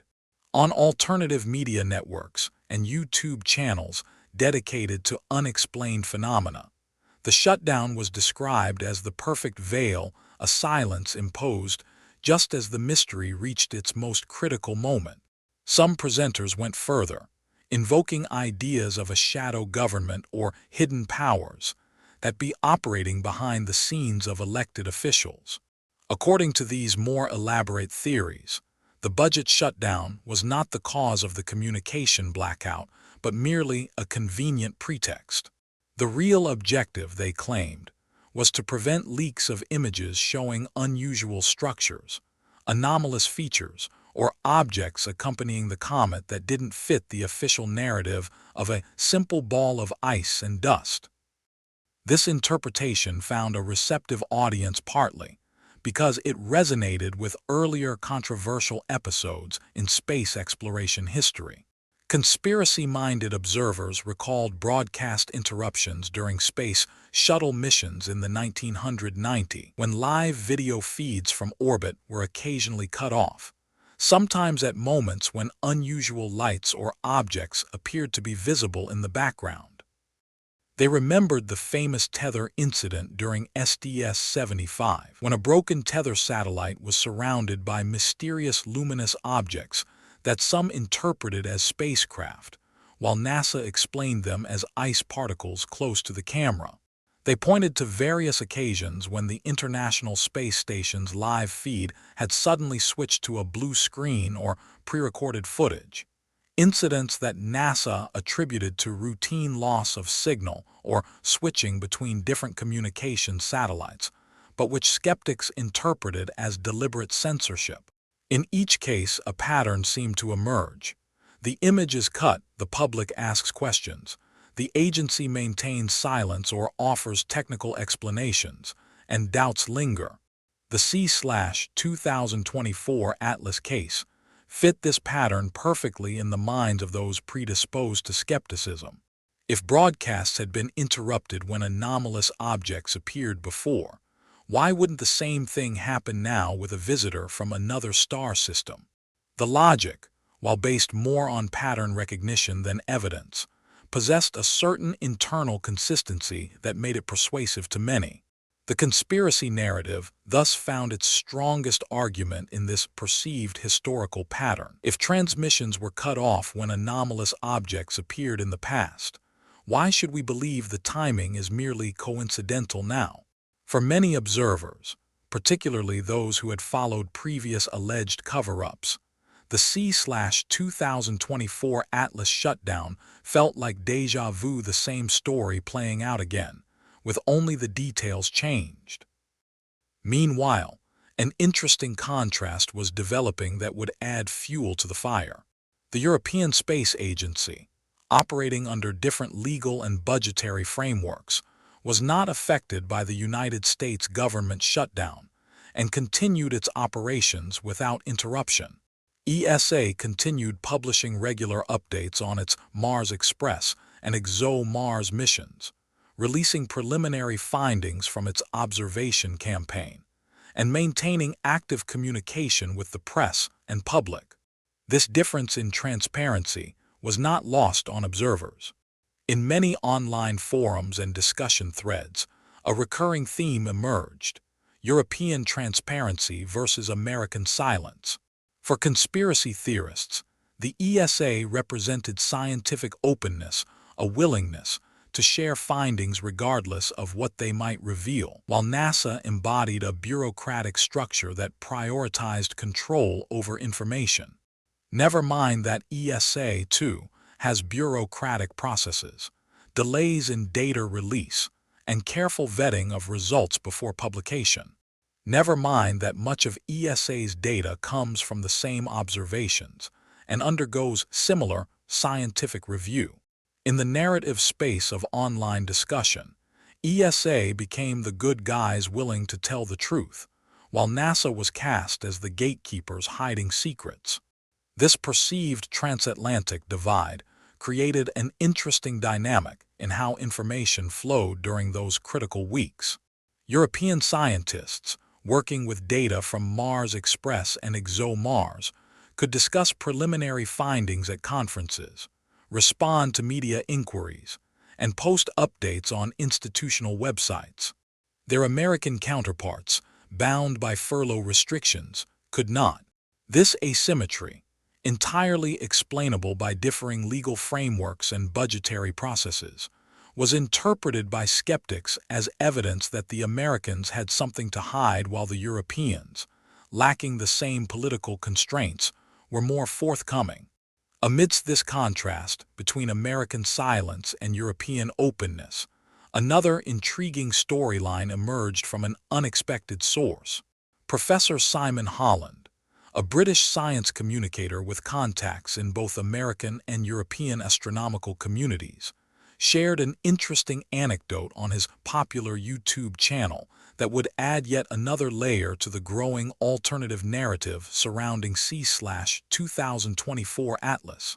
According to Holland's account, he had been in contact with a European radio telescope operator who managed data for an archive related to the SETI at Home project, the groundbreaking distributed computing initiative that had allowed millions of computer users worldwide to help analyze radio telescope data in the search for extraterrestrial intelligence.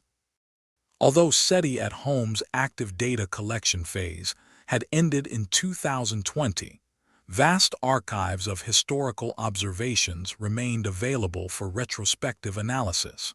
Holland claimed that his source had told him about ongoing reanalysis of these archives using improved algorithms and more sophisticated filtering techniques. This reanalysis had allegedly identified 5 candidate signals with unusual characteristics that warranted further investigation. These weren't the typical broadband noise or clearly terrestrial interference that fills most radio telescope data. Instead, they were narrowband signals concentrated at very specific frequencies, with characteristics suggesting point sources modified by Doppler shifting. Doppler shifts are telltale signatures of relative motion. As a source moves toward or away from an observer, the frequency of its signal shifts to higher or lower values, just as an approaching ambulance siren sounds higher in pitch and a receding one sounds lower. The presence of Doppler signatures in these candidate signals suggested they might originate from sources in motion relative to Earth, potentially from planets orbiting distant stars. Holland explained that these findings had generated tensions between American and European research teams involved in SETI efforts.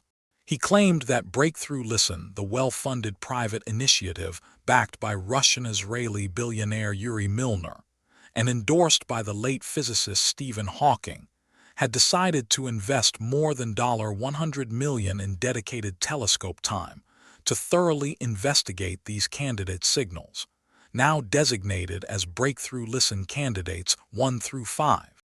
The goal would be to conduct follow-up observations at higher sensitivity and with better frequency resolution, attempting to either confirm the signals as genuinely extraterrestrial or definitively identify them as interference or natural astronomical phenomena. The most intriguing element of Holland's story, and the detail that would connect it in the public imagination to C/2024 Atlas, was his claim that some of these candidate signals appeared to originate from a region of the sky not far from the comet's trajectory.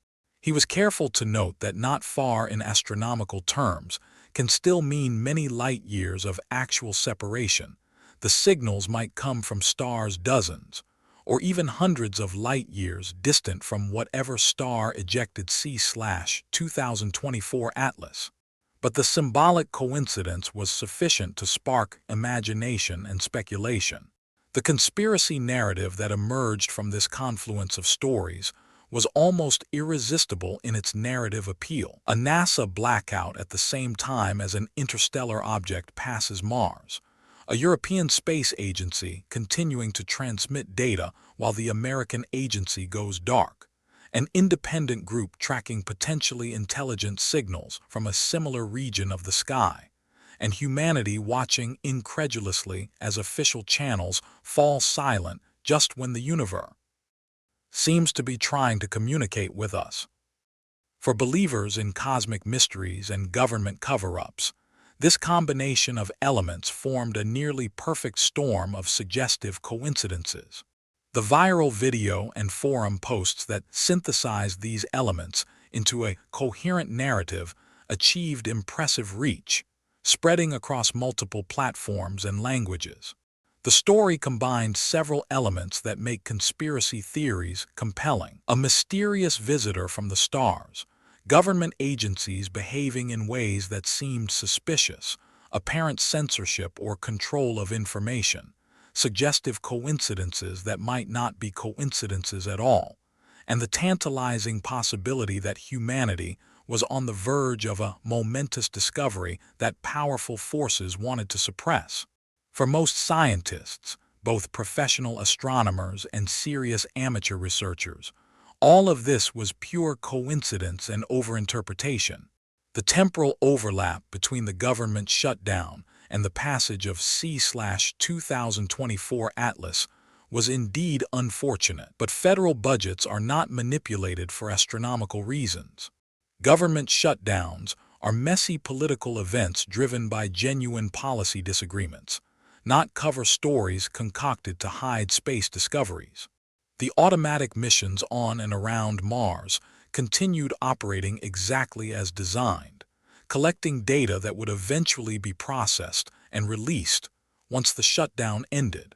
The signals Holland mentioned, if they exist at all in the form described, would require years of careful follow-up to characterize, and preliminary candidate signals from SETI searches almost never survive detailed scrutiny.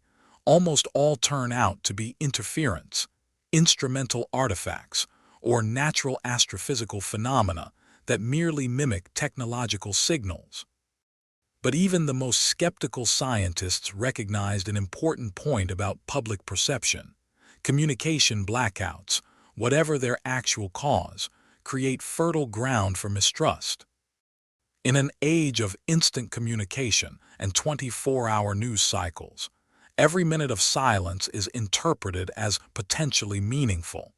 Every delay in releasing information breeds suspicion. Every technical explanation, no matter how accurate, sounds like an excuse to those already inclined toward skepticism. The longer data remained unreleased, the more elaborate the alternative theories became, and the harder it would be to put those theories to rest even when official results were eventually published.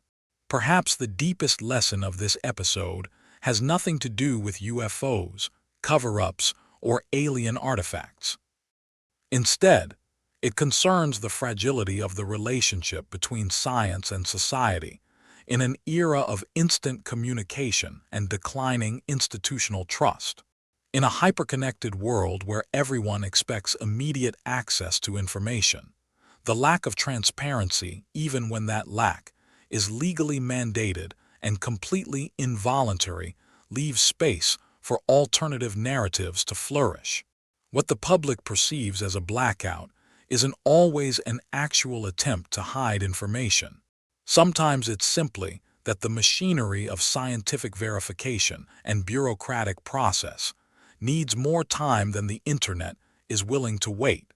Because in the end, what many people experienced as a blackout wasn't necessarily a lack of light, but rather a mismatch between the speed of public curiosity and the necessarily slower pace of scientific validation.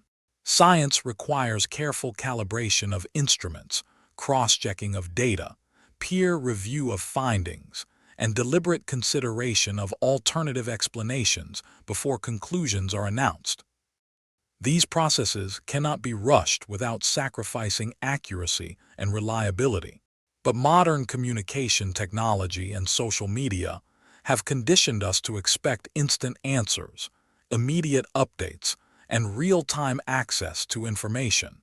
When those expectations collide with the realities of how science actually works, frustration and suspicion often result.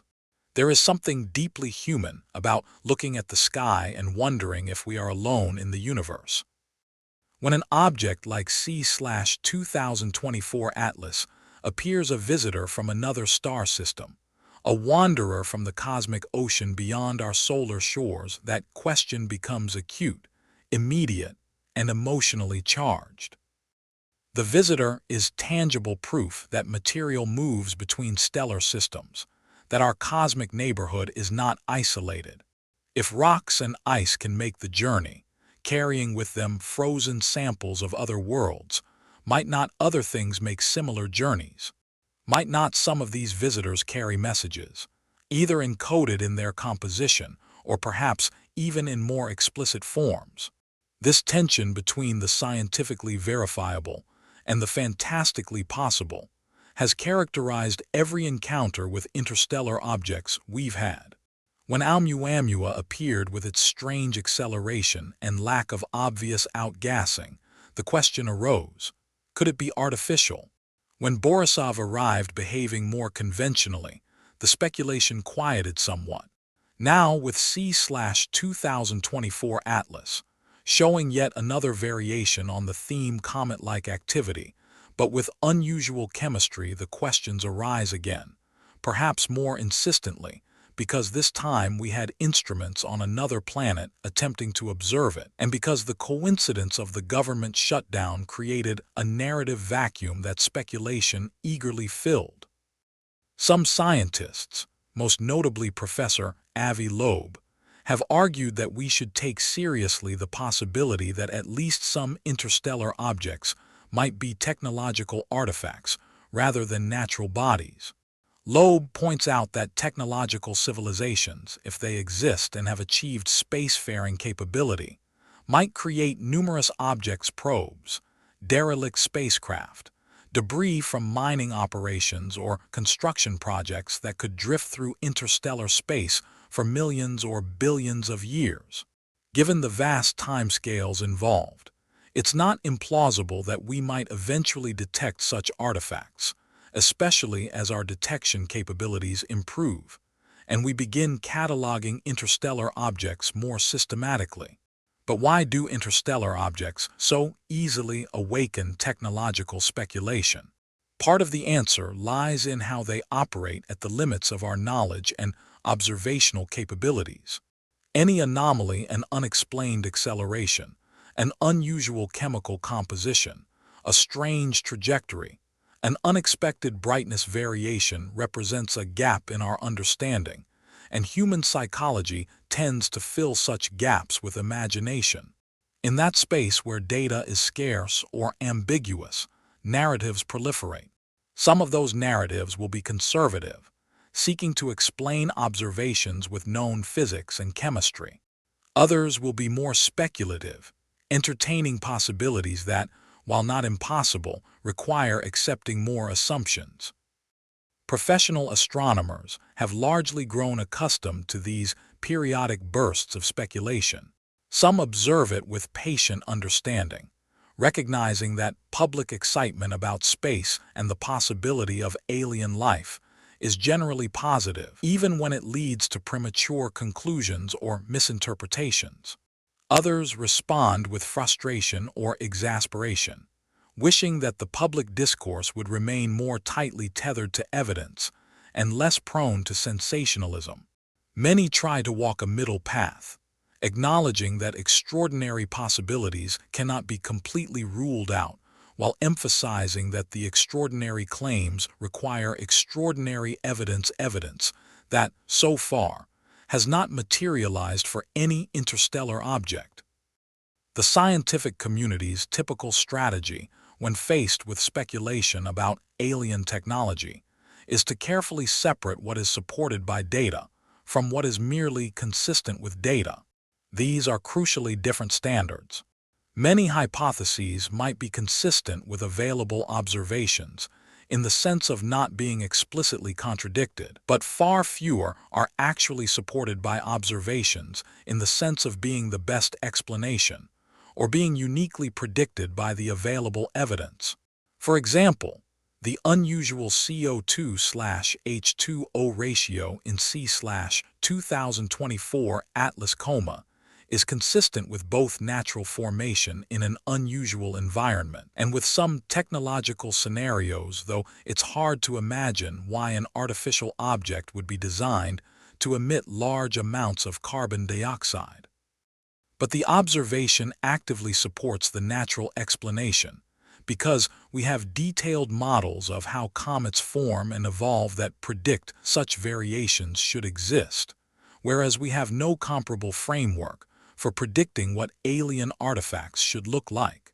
A promising recent development in addressing public concerns about transparency has been the push toward open data policies and real-time sharing of observations. Projects like the Galileo Project, established by Professor Loeb with the explicit intent of systematically searching for potential technological signatures among astronomical objects, have committed to making all their data publicly accessible and their analyses transparent. On the Galileo Project's website, visitors can read that data will be open to the public and analysis transparent, so that anyone can examine the observation records. This commitment to openness is valuable because it reduces the space for conspiracy theories. When data is quickly and freely available, when methods are documented and reproducible, when independent researchers can verify or challenge findings, the scientific process becomes more robust and public trust is more easily maintained. This openness is particularly critical in an era when the public perceives, sometimes accurately, sometimes not, that governmental and institutional authorities are withholding information or selectively releasing findings. By committing to transparency from the outset, making raw data available alongside processed results, and documenting every step of analysis from initial observation through final conclusion, scientific projects can short-circuit the suspicion that might otherwise develop during inevitable delays between observation and publication. Moreover, astronomers are careful to point out that speculation, while perhaps satisfying emotionally, is not a substitute for methodical investigation. The most daring theories require the most rigorous testing. That principle, sometimes called the Sagan standard after astronomer Carl Sagan, who popularized the phrase extraordinary claims require extraordinary evidence, remains a cornerstone of scientific epistemology.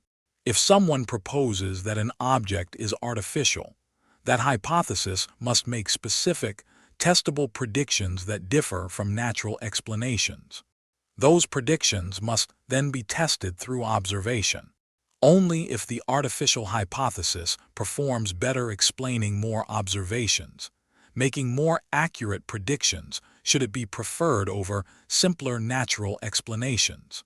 At numerous recent conferences and in the growing academic literature on interstellar objects, researchers have emphasized that the best approach is to wait patiently for additional data from upcoming observations, to continue monitoring C/2024 Atlas through its perihelion and beyond, to conduct more detailed spectroscopic analyses, and to obtain higher resolution images before embracing any radical hypotheses. The scientific method is fundamentally conservative in the best sense. It demands that new ideas prove themselves against existing understanding through rigorous testing and replication.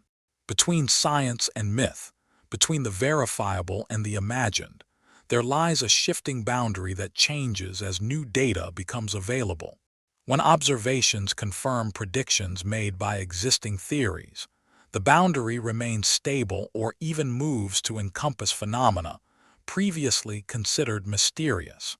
When observations defy easy explanation within existing frameworks, the boundary shifts in the other direction, opening space for new hypotheses to be proposed and tested.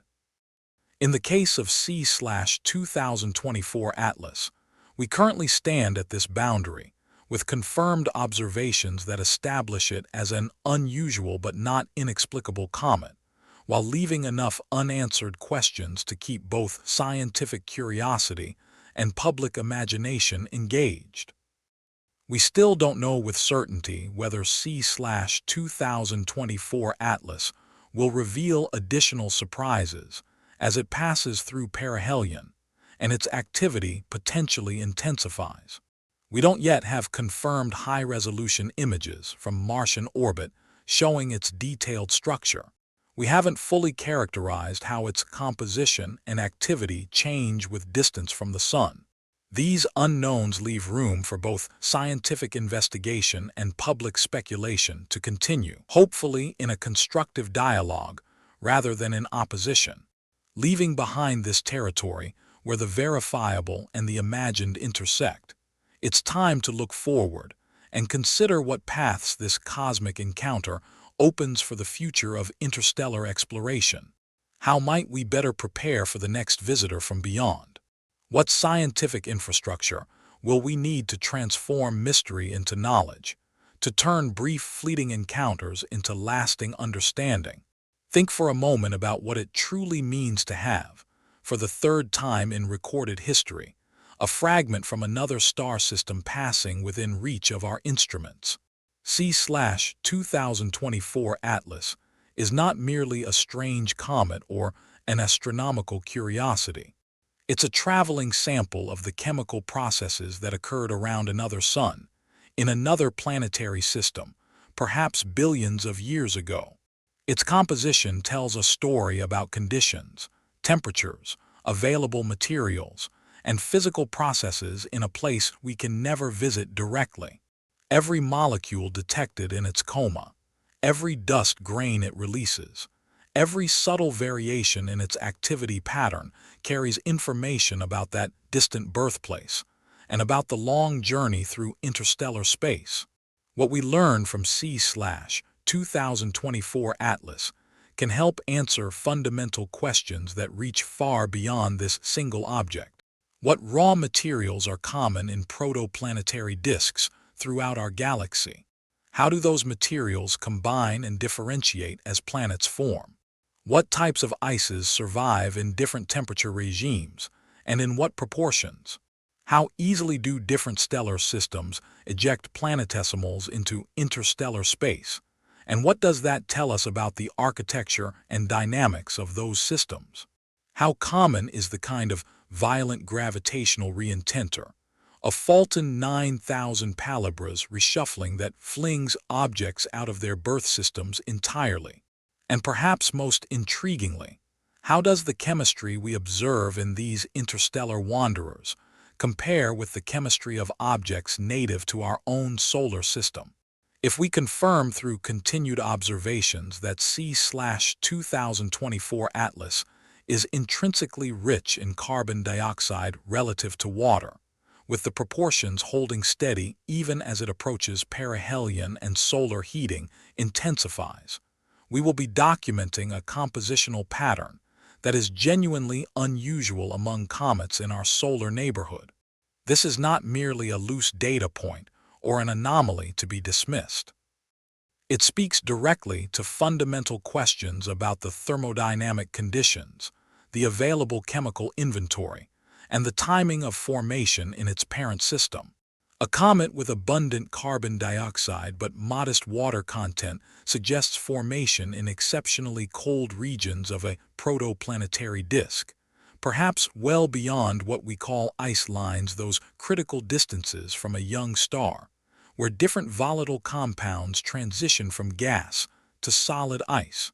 These ice lines are not sharp boundaries, but rather gradient zones where temperature and pressure conditions allow different molecules to condense. The water ice line in our own solar system's early history was located somewhere between the current orbits of Mars and Jupiter, which is why the inner rocky planets are relatively dry while the outer planets and their moons are ice-rich.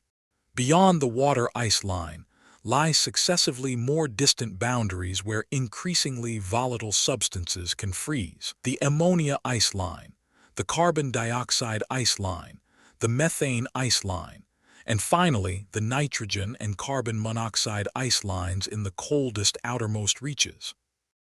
If C/2024 Atlas formed beyond the CO2 ice line but received proportionally less water, this tells us something specific about either the temperature profile of its birth disk or about the relative abundances of these molecules in the available material. This information becomes even more valuable when we consider the broader context of exoplanet research. We now know of thousands of planets orbiting other stars, with compositions and architectures that sometimes resemble our solar system and sometimes differ dramatically. Hot Jupiters orbit closer to their stars than Mercury does to our Sun. Super-Earths, a planet type absent from our solar system, appear to be common elsewhere. Some systems have multiple planets in tight orbital resonances, while others seem to have experienced massive gravitational upheavals that scattered planets into eccentric orbits. Understanding the volatile chemistry of objects ejected from these diverse systems helps us reconstruct what happened during their formation and early evolution, providing ground truth for the theoretical models we use to understand planetary system assembly. The chemistry of comets also has profound implications for the origins of life. Comets delivered vast quantities of water, organic compounds, and other volatiles to the inner planets of our solar system during a period called the Late Heavy Bombardment, roughly 4 billion years ago. These deliveries may have been essential for establishing Earth's oceans and providing the chemical building blocks necessary for life to emerge. If comets from other stellar systems have substantially different chemical inventories, more CO2, different organic compounds, different isotopic ratios, this affects our understanding of how universally applicable the Earth's origin story might be. Are the conditions that led to life on Earth common or rare? Does the chemistry that enabled our biosphere's emergence occur readily in other systems? Or did Earth benefit from a fortunate combination of circumstances? Beyond chemistry, there are crucial dynamical implications to be understood. Measuring the precise trajectory of C/2024 Atlas before, during, and after its closest approach to the Sun allows astronomers to search for subtle non-gravitational accelerations, those small but measurable pushes that gas jets exert on a comet's nucleus. When a comet releases gas preferentially from one side, perhaps because that side is facing the Sun and heating more intensely, the escaping gas acts like a tiny rocket engine, slightly altering the comet's trajectory. By carefully measuring these effects and modeling them accurately, scientists can achieve two important goals simultaneously. First, these measurements provide an independent way to constrain the size and mass of the nucleus. The same outgassing force will produce a larger acceleration on a smaller, less massive object than on a larger, more massive one.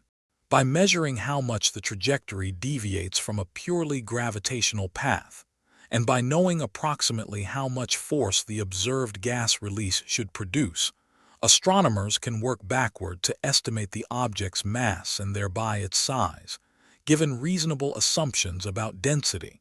This is particularly valuable for objects like C/2024 Atlas, where the nucleus remains hidden within the coma, making direct size measurements impossible with current technology. Second, understanding the non-gravitational forces tells us about how the comet's surface responds to solar heating. Are there localized active jets emanating from specific regions, suggesting an inhomogeneous surface with patches of more volatile-rich material? Or is the outgassing relatively uniform across the illuminated hemisphere, suggesting a more homogeneous composition? Do the jets appear to come from specific latitudes or features on the rotating nucleus? And if so, what does that tell us about the internal structure or formation history? By building detailed models that match both the observed activity and the dynamical effects, researchers can create increasingly sophisticated portraits of these objects' physical properties. This type of detailed characterization also allows direct comparison with the behavior of our first interstellar visitor, Oumuamua, which showed puzzling non-gravitational acceleration despite having no visible coma. Understanding how typical this acceleration is among interstellar objects and how it correlates with visible activity helps constrain the range of explanations for Oumuamua's behavior. If most active comets show certain patterns of acceleration proportional to their observed outgassing, then Oumuamua's acceleration without visible outgassing becomes even more unusual and in need of special explanation. Conversely, if we find substantial variation in how acceleration relates to visible activity, perhaps Oumuamua fits within a broader spectrum of behaviors rather than being a unique outlier. All of this careful measurement and analysis is building toward the most anticipated phase of C/2024 Atlas passage through our solar system, perihelion, the moment when it reaches its closest point to the Sun, currently predicted for October 30, 2025. As the comet draws closer to our star, solar heating will intensify, potentially triggering dramatic changes in its behavior. The temperature at the nucleus surface will rise, sublimation rates will increase, and the comet may transition from its current moderate activity state to something more vigorous and spectacular, or it might reveal surprises that challenge our expectations. Perihelion represents a critical test for any comet, and particularly for one with unusual composition like C/2024 Atlas. As the nucleus heats more intensely, it typically passes through an inflection point where activity increases non-linearly, rather than simply scaling with increasing solar flux. The comet might show a gradual increase in brightness and gas production, like an oven slowly rising in temperature without sudden changes. Or it might experience outbursts, brief explosive releases of gas and dust that can multiply the brightness by factors of 2, 3, or even more within hours. These outbursts often occur when internal pressure from sublimating ice beneath the surface suddenly breaches a confining layer, creating a temporary geyser-like eruption. At this critical boundary between dormancy and vigorous activity, if the internal material has been sealed beneath compact, refractory layers formed during the long interstellar journey, solar heat may finally break through those protective crusts, opening cracks, activating new jets, and potentially even fragmenting the nucleus. Cometary fragmentation, while relatively rare, does occur and has been documented in several cases. The forces involve differential heating creating thermal stresses, internal pressure from trapped gas seeking release, mechanical weakness along pre-existing fractures or boundaries between different types of ice can occasionally overcome the gravitational and mechanical forces holding the nucleus together. If C/2024 Atlas were to fragment near perihelion, it would provide an unprecedented opportunity to study the interior composition of an interstellar body, as fresh, unweathered material would suddenly be exposed to view. What specifically should we expect to observe as C/2024 Atlas transits through perihelion? First and foremost, careful photometric monitoring will track subtle changes in brightness that reveal how mass loss rates evolve with solar distance. If activity increases smoothly and predictably, this suggests a relatively homogeneous surface responding uniformly to heating. If brightness shows sudden jumps or drops, this might indicate discrete active regions being turned on or off as the nucleus rotates, or sudden breaches of surface layers exposing fresh material. The relationship between brightness and distance from the Sun follows predictable patterns for typical comets, and any deviations from these patterns carry information about the comet's thermal properties, composition, and structure. Second, spectroscopic observations throughout the perihelion passage should reveal how the chemical composition of the coma evolves. Does the current CO2 dominance persist even as solar heating intensifies, or does water begin to emerge in larger quantities as heat penetrates to deeper, perhaps water-richer layers? If carbon dioxide continues to dominate even at perihelion, this would strongly reinforce the hypothesis of an unusual bulk composition or an insulating surface structure that prevents efficient water release.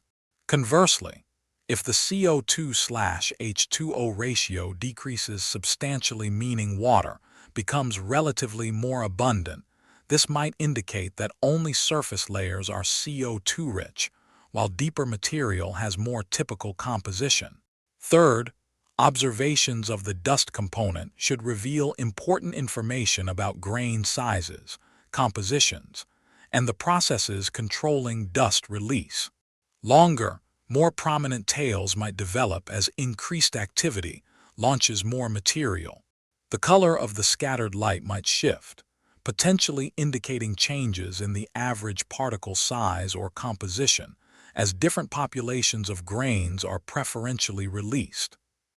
Polarization measurements at different phase angles can constrain the grain properties with surprising precision, distinguishing between bare rocky or icy particles and those coated with organic mantles, and providing estimates of the size distribution ranging from submicron particles to chunks millimeters or even centimeters across. Perihelion also presents significant logistical and geometric challenges for observers.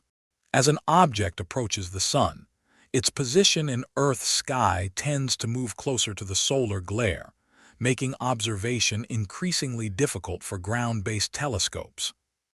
The sky background brightens, scattered sunlight increases, and at some point the comet may simply be too close to the Sun's overwhelming brilliance to observe safely or effectively. This is why coordination between ground-based observatories, space-based platforms that can observe closer to the Sun without atmospheric scattering, and potentially instruments on Mars viewing from a different geometric perspective becomes crucial. Each observing platform faces different constraints and offers different advantages, and only by combining them all can we maintain continuous monitoring through the critical perihelion period.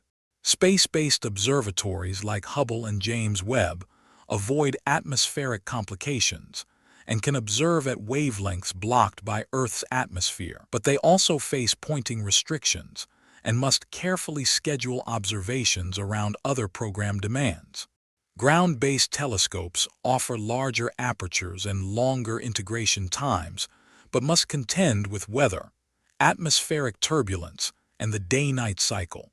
If geometric circumstances allow, observations from Mars could provide unique angular perspectives unavailable from Earth, though with less sophisticated instruments.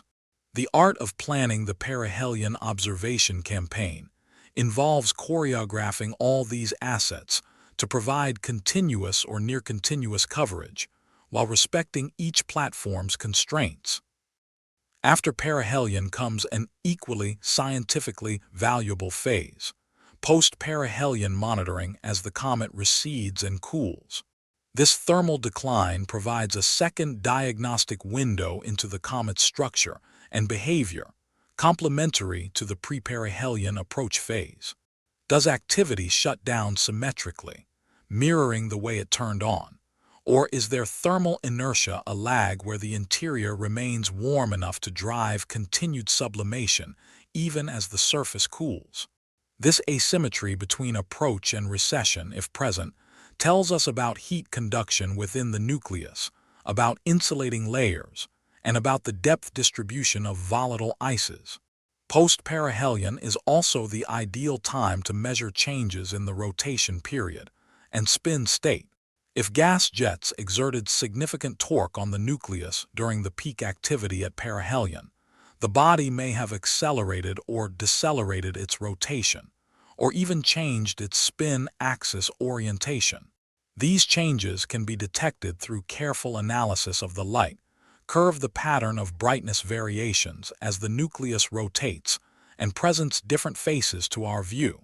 Measuring the rotation period before perihelion, and then again months afterward, comparing them to detect any difference, provides information about the distribution of mass within the nucleus and the mechanical robustness of the body. A rubble pile, a loosely bound collection of fragments held together mainly by weak gravity, responds differently to torques than a monolithic solid body. Sometimes surprises appear in the post-perihelion phase. Minor fragments may calve off the main nucleus, either immediately at perihelion or in the weeks following as internal structural damage propagates and eventually causes failure. Secondary tails may develop, revealing ongoing episodes of dust release from specific active regions. The chemical memory effect, where previously heated material continues to preferentially release certain volatiles, even after cooling, might cause the apparent composition to continue evolving in ways that reveal the stratification or heterogeneity of the nucleus.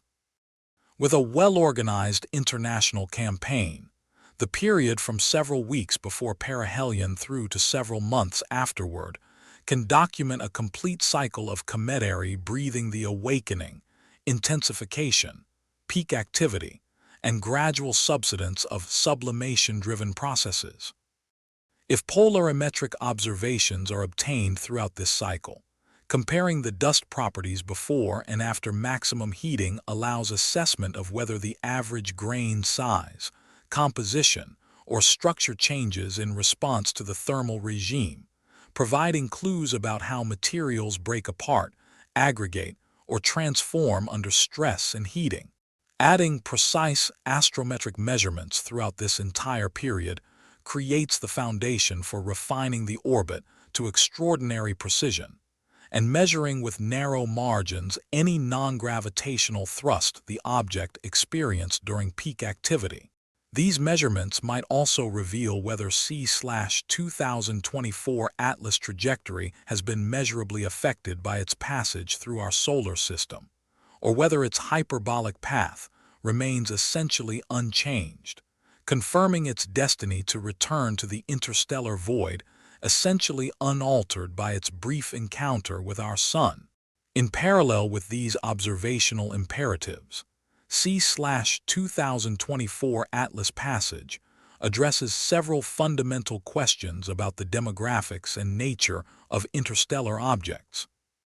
One crucial question is simply, how common are these visitors? How many objects like this pass through the inner solar system every year or every decade? The answer depends on two factors that are difficult to disentangle: our ability to detect them and the true rate at which other stellar systems eject them into the galactic environment. If C/2024 Atlas proves to be the third interstellar object in a list that begins to grow more rapidly in coming years, these visitors may not be particularly exceptional or rare. Perhaps they've been passing through our solar system regularly throughout history, but we're only now achieving the observational sensitivity, sky coverage, and algorithmic sophistication necessary to identify them reliably. Modern all-sky surveys like ATLAS, Pan-STARRS, the future Vera Rubin Observatory, and others are revolutionizing our ability to detect transient and moving objects, cataloging everything that changes or moves in the sky night after night. In this scenario, interstellar objects are relatively common, and our previous impression of their rarity was simply an observational selection effect. Alternatively, if these objects remain rare even as our detection capabilities continue improving, this tells a different story about galactic dynamics and planetary system evolution. It might indicate that most stellar systems retain their planetesimals rather efficiently, perhaps because they lack the giant planets, whose gravitational perturbations are thought to be the primary mechanism for ejecting material into interstellar space. Or it might suggest that, while ejection occurs commonly, the vast distances between stars mean that even a galaxy full of wandering objects results in only occasional passages through any given system. Distinguishing between these scenarios, rare objects versus common objects that are hard to see, has profound implications for how we model planetary system formation and evolution throughout the galaxy. The chemical composition of interstellar objects also speaks to questions of galactic-scale geochemistry. To what extent do the recipes for ice and organic matter in objects like C/2024 Atlas resemble or differ from those in our solar system's comets? If every system produces similar distributions of volatiles, with water typically dominating and other species present in similar proportions, this suggests that protoplanetary disk chemistry is largely universal, governed by fundamental physical and chemical laws that operate similarly everywhere. But if we find substantial chemical diversity, some systems producing water-rich comets, others producing CO2-rich bodies like C/2024 Atlas, still others with different dominant volatiles, this implies that local conditions matter significantly. Those local conditions might include the initial composition of the molecular cloud from which the stellar system formed, which can vary depending on location in the galaxy and cosmic epoch. They might reflect the luminosity and spectrum of the parent star, which determines where ice lines form and how radiation processes affect chemistry in the disk. They might depend on the dynamical history of the system, whether giant planets migrated inward or outward, and how that migration affected the delivery of materials from different regions of the disk. Understanding this chemical diversity among interstellar objects is tantamount to conducting a survey of planetary formation conditions throughout our galactic neighborhood, a survey that would be impossible to conduct through any other means, since we cannot visit other stellar systems to directly sample their comets. This information feeds directly into exoplanet science and astrobiology. We now know that planets are common, orbiting most stars, but we know much less about the volatile inventories of those planets, how much water, carbon dioxide, methane, ammonia, and organic compounds they receive during formation. These volatile endowments profoundly affect habitability, atmospheric composition, and the potential for life. A planet that forms in a system where comets are predominantly water-rich will receive different volatile deliveries than one in a system where comets are CO2-dominated. These differences cascade through the planet's subsequent evolution, affecting everything from atmospheric chemistry to ocean pH to the availability of carbon and nitrogen for potential biology. With all this scientific context and potential in mind, it's natural to wonder what we will do with the next interstellar visitor. Simply observing these objects passively as they pass through, however carefully and thoroughly, has inherent limitations. The objects don't wait for us. They arrive suddenly, pass quickly, and disappear before we can fully characterize them. Their trajectories are determined by their interstellar origin and our sun's gravity, not by scientific convenience. We get one chance to observe them, from whatever distances and angles their natural paths provide, and then they're gone forever. This reality has motivated serious thinking about more active approaches to interstellar object science. What if, instead of waiting for chance encounters and making do with distant observations, we could send spacecraft to rendezvous with these visitors? What if we could intercept them, fly alongside them, study them up close, and perhaps even return samples to Earth? These ideas, which might sound like science fiction, are increasingly being discussed seriously in planetary science planning documents and mission concept studies. The challenge is primarily one of preparation and rapid response. Interstellar objects arrive with limited warning, typically months to at most a couple of years between detection and their passage through the inner solar system.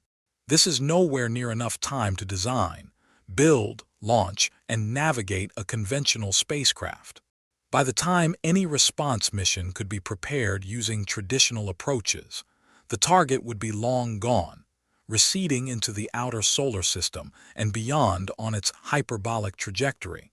What's needed instead is a fundamentally different approach, keeping spacecraft on standby, fueled and ready, waiting for targets to appear. One concept under serious consideration envisions positioning a platform at one of the stable Lagrange points, gravitational sweet spots, where a spacecraft can remain indefinitely with minimal fuel consumption. This platform would carry several small spacecraft, fully fueled and flight-ready, equipped with cameras, spectrometers, and potentially sample collection systems. When a new interstellar object is discovered and its trajectory calculated, mission controllers would have perhaps weeks to months to refine the intercept trajectory, upload final commands, and release one or more spacecraft toward the target.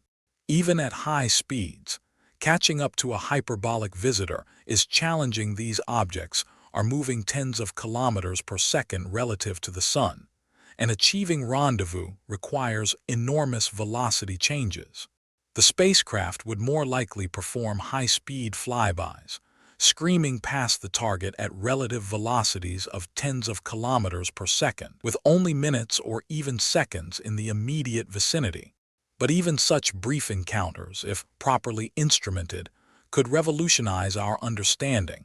Close-up images would reveal surface textures, features, and structures invisible from Earth. In situ spectrometers could measure composition directly rather than inferring it from distant observations. Magnetometers and plasma instruments could study how the object interacts with the solar wind and how its outgassing creates its coma. The most ambitious versions of these concepts imagine sample return spacecraft carrying aerogel collectors or other capture mechanisms that would fly through the comet's coma, collecting dust particles and perhaps even gas molecules for return to Earth. The technical challenges are immense. catching up to a fast-moving target, navigating precisely through its coma at high relative velocity, protecting the collected samples during the return journey, and delivering them safely to Earth where they could be analyzed in the laboratory. But if successful, the scientific payoff would be extraordinary. Having actual physical samples from another stellar system, material that formed in a protoplanetary disk around another sun, examined with the full arsenal of laboratory analytical techniques, would provide information impossible to obtain through remote observation. Even without sample return, close-up imagery alone would be transformative. Imagine seeing the actual surface of an interstellar traveler, its topography, its textures, its visible layers and structures. Observing jets of gas and dust erupting from specific locations, tracing them back to their sources, seeing how crater walls, cliffs, and plains of exotic ices respond to solar heating, measuring the true size without any ambiguity from the coma, determining the actual shape, finding out whether these objects are monolithic bodies or loose agglomerations of smaller pieces.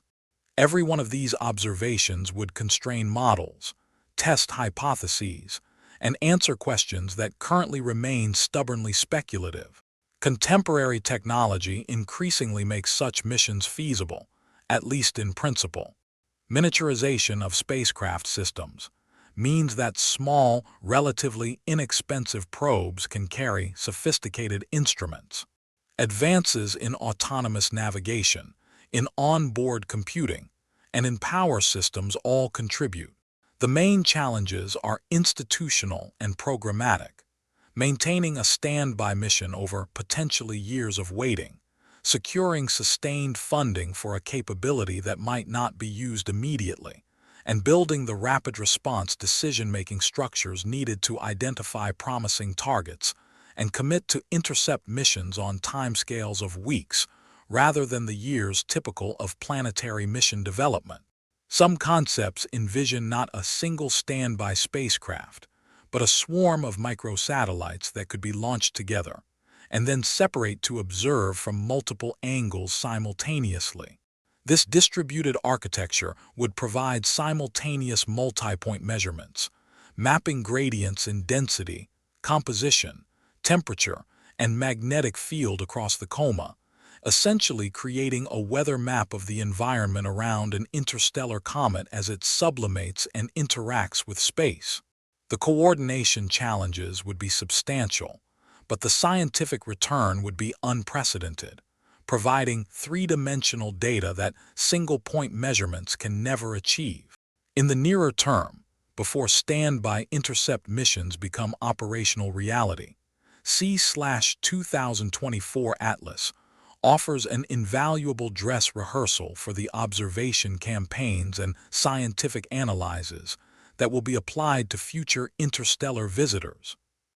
By coordinating observatories carefully and analyzing in detail what happens around perihelion and in the subsequent months, we refine our protocols, improve our early warning systems, and train the teams who will need to make rapid decisions about where to point instruments and how to prioritize competing demands. We learn what works and what doesn't, which observations provide the most valuable constraints, and which instruments are best suited for these fleeting targets. This experience also drives improvements in the automated survey systems that discover these objects in the first place. Every interstellar visitor detected helps calibrate algorithms for distinguishing hyperbolic trajectories from elliptical ones, for recognizing the telltale signatures that indicate an object's origin lies beyond our solar system. As these systems improve, the warning time between discovery and closest approach may increase, providing more opportunity for detailed observation and potentially for sending intercept spacecraft. Equally important is the continuing maturation of open data cultures and transparent scientific practices. When observations are published quickly, when data is made openly available, When methods are documented in detail and uncertainties are clearly communicated, the entire scientific process accelerates and public trust deepens. Multiple research groups can work in parallel analyzing the same data, providing independent verification of results, and potentially discovering patterns or features that any single group might miss. Amateur astronomers and citizen scientists can contribute their own observations and analyses, as they have throughout the C/2024 Atlas Observation Campaign. This collective, distributed approach to science is more robust, more creative, and more trustworthy than any centralized, proprietary alternative. There's also an important human dimension to these encounters that shouldn't be overlooked or dismissed. Each interstellar visitor inevitably reignites broader conversations about life in the universe, about our place in the cosmos, about whether we are alone or part of a galactic community of intelligent beings.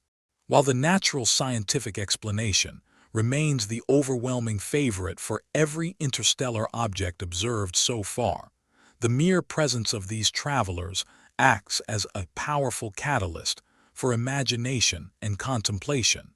They remind us that we live in a galaxy where material circulates like cosmic pollen, where worlds are continuously being made and unmade, where fragments of planetary systems wander through the darkness, carrying samples of distant chemistry and distant history. This image millions or billions of fragments from millions of stellar systems, all drifting through interstellar space on journeys spanning millions of years, is both humbling and strangely comforting. Our solar system is not unique. Our materials are not special. The processes that formed our world operate throughout the galaxy. And if the raw materials and formative processes are universal, perhaps other outcomes of those processes, including life and intelligence, might also be more common than we dare hope.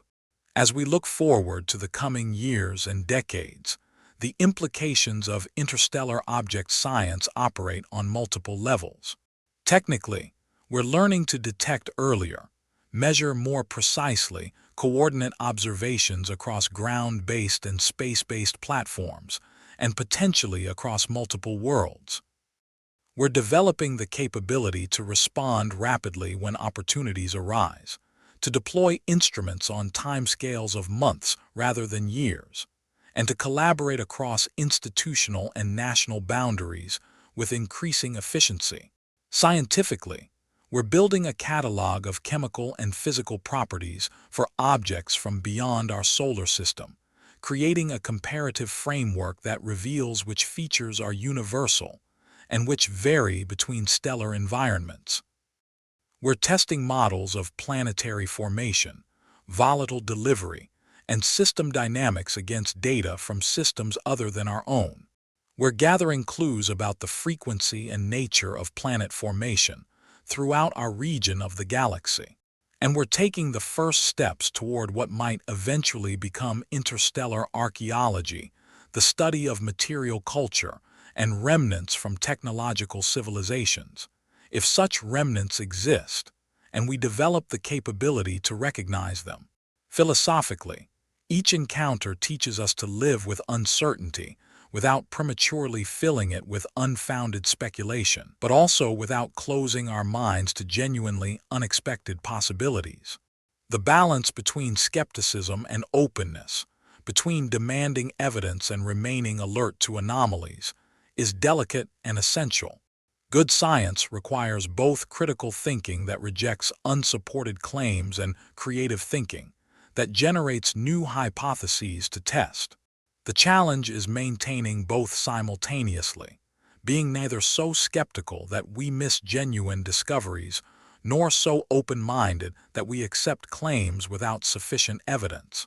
As C/2024 Atlas approaches its perihelion encounter with the Sun, scientists worldwide are holding their metaphorical breath, waiting to see what this visitor will reveal. We know what to look for. We have specific predictions about brightness changes, spectral evolution, dust production, and dynamical effects. We have instruments pointed and ready, observation schedules carefully planned, and analysis pipelines prepared to process data as it arrives. If the brightness rises suddenly, if the chemical composition shifts dramatically, if the spin state changes measurably, if the dust properties tell an unexpected story, then we'll know we're seeing something that challenges our models and demands explanation. And then, as the comet begins receding from perihelion and its activity gradually subsides, the most important work will begin. Sitting down calmly with all the accumulated data, organizing what we've learned, comparing C/2024 Atlas systematically with Oumuamua and Borisov, adjusting our theoretical models to account for the new observations, and improving our plans for studying the next visitor. Because there will be a next visitor that's now certain. Whether it arrives next year or in 5 years, whether it's found by an automated survey or by an amateur astronomer, whether it behaves like the visitors we've seen or surprises us completely, we'll be better prepared because of what C/2024 Atlas has taught us. The cycle of discovery, observation, analysis, and preparation continues, with each encounter building on lessons from those before. And so, after exploring the history of C/2024 Atlas, its scientific revelations, its mysteries both real and imagined, its implications for our understanding of planetary systems and perhaps life throughout the galaxy, we arrive at the close of this particular cosmic journey, though the broader journey of interstellar object science is just beginning.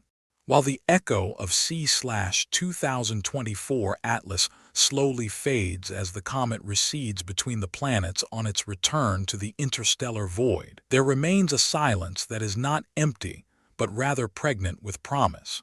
It's a silence that travels with the comet, as if space itself maintains its own pulse, its own way of communicating truths that we're still learning to hear and understand.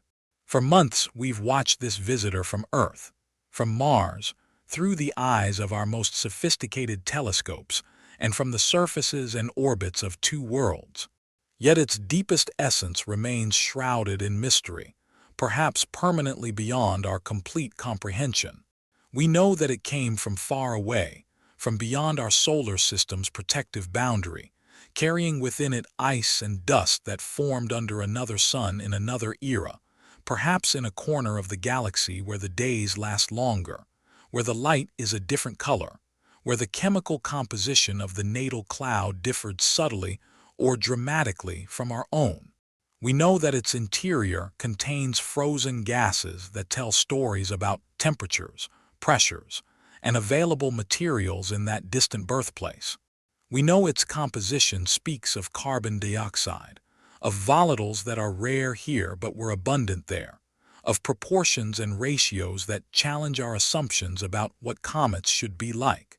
We know that its fleeting passage through our solar system was a unique opportunity, a chance to measure, to compare, to learn about chemistry and physics in environments we can never visit directly. But what we continue to imagine extends far beyond the confirmed facts.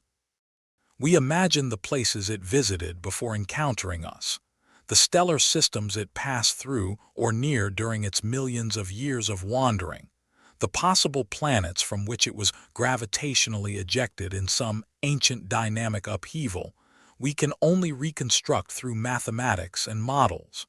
We imagine that other civilizations, if they exist anywhere among the stars, might look up at their own skies and see their own comets embarking on similar journeys toward unknown destinations.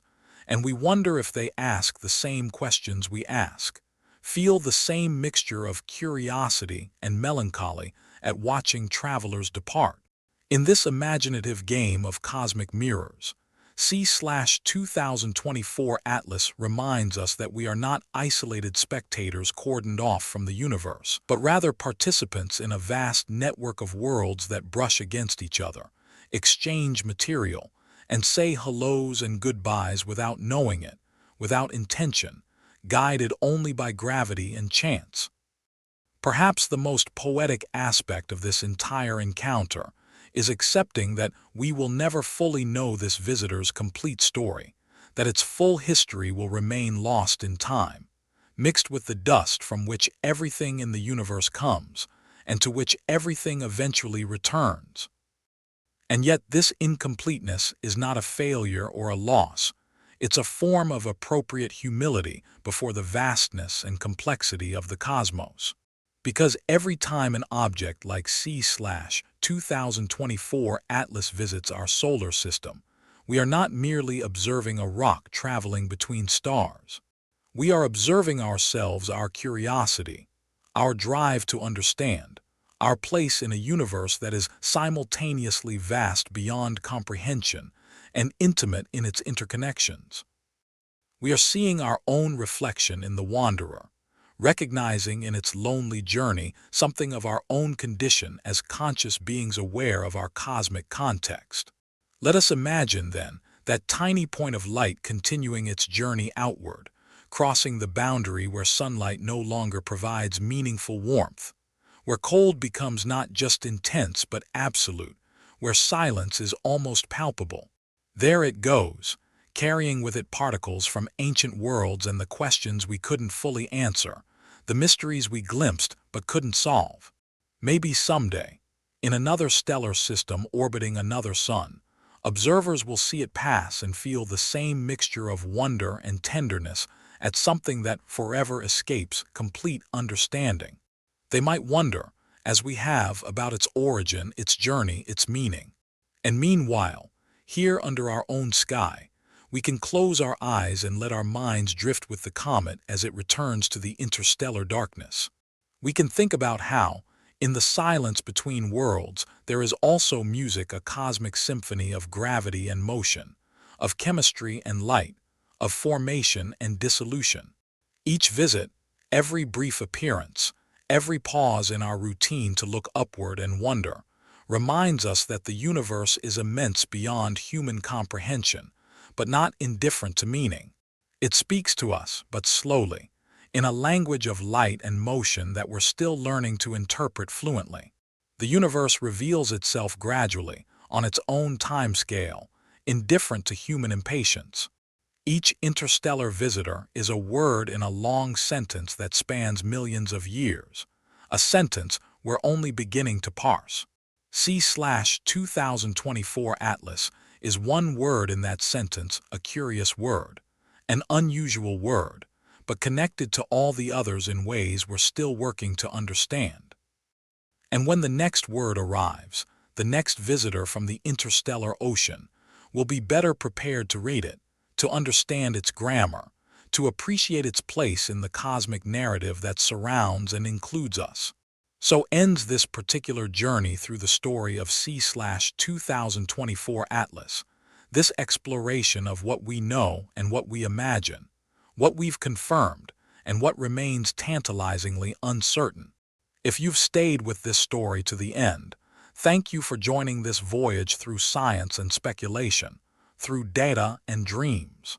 If you're reading these words as sleep approaches, let curiosity follow you into rest like a comet crossing through dreams in search of other dawns, other questions, other wonders yet to be discovered.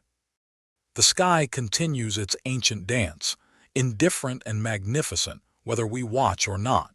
But we do watch, and in that watching, we become something more than isolated beings. We become participants in the universe's long process of understanding itself. Every observation, every question, every moment of wonder is part of that process. C/2024 Atlas came from the darkness between stars to briefly visit our small pocket of warmth and light, and now it returns to that darkness, forever changed by our observation of it, and forever changing us by its passage. Good night, fellow travelers. Look up at the stars when you can. Remember that space is filled with wanderers like C/2024 Atlas, and know that the universe is far stranger, far richer, and far more wondrous than we yet imagine. The next visitor is already on its way, somewhere in the darkness, carrying its own secrets toward an eventual encounter we can't yet predict. And we'll be watching, ready to learn once again what the cosmos has to teach us.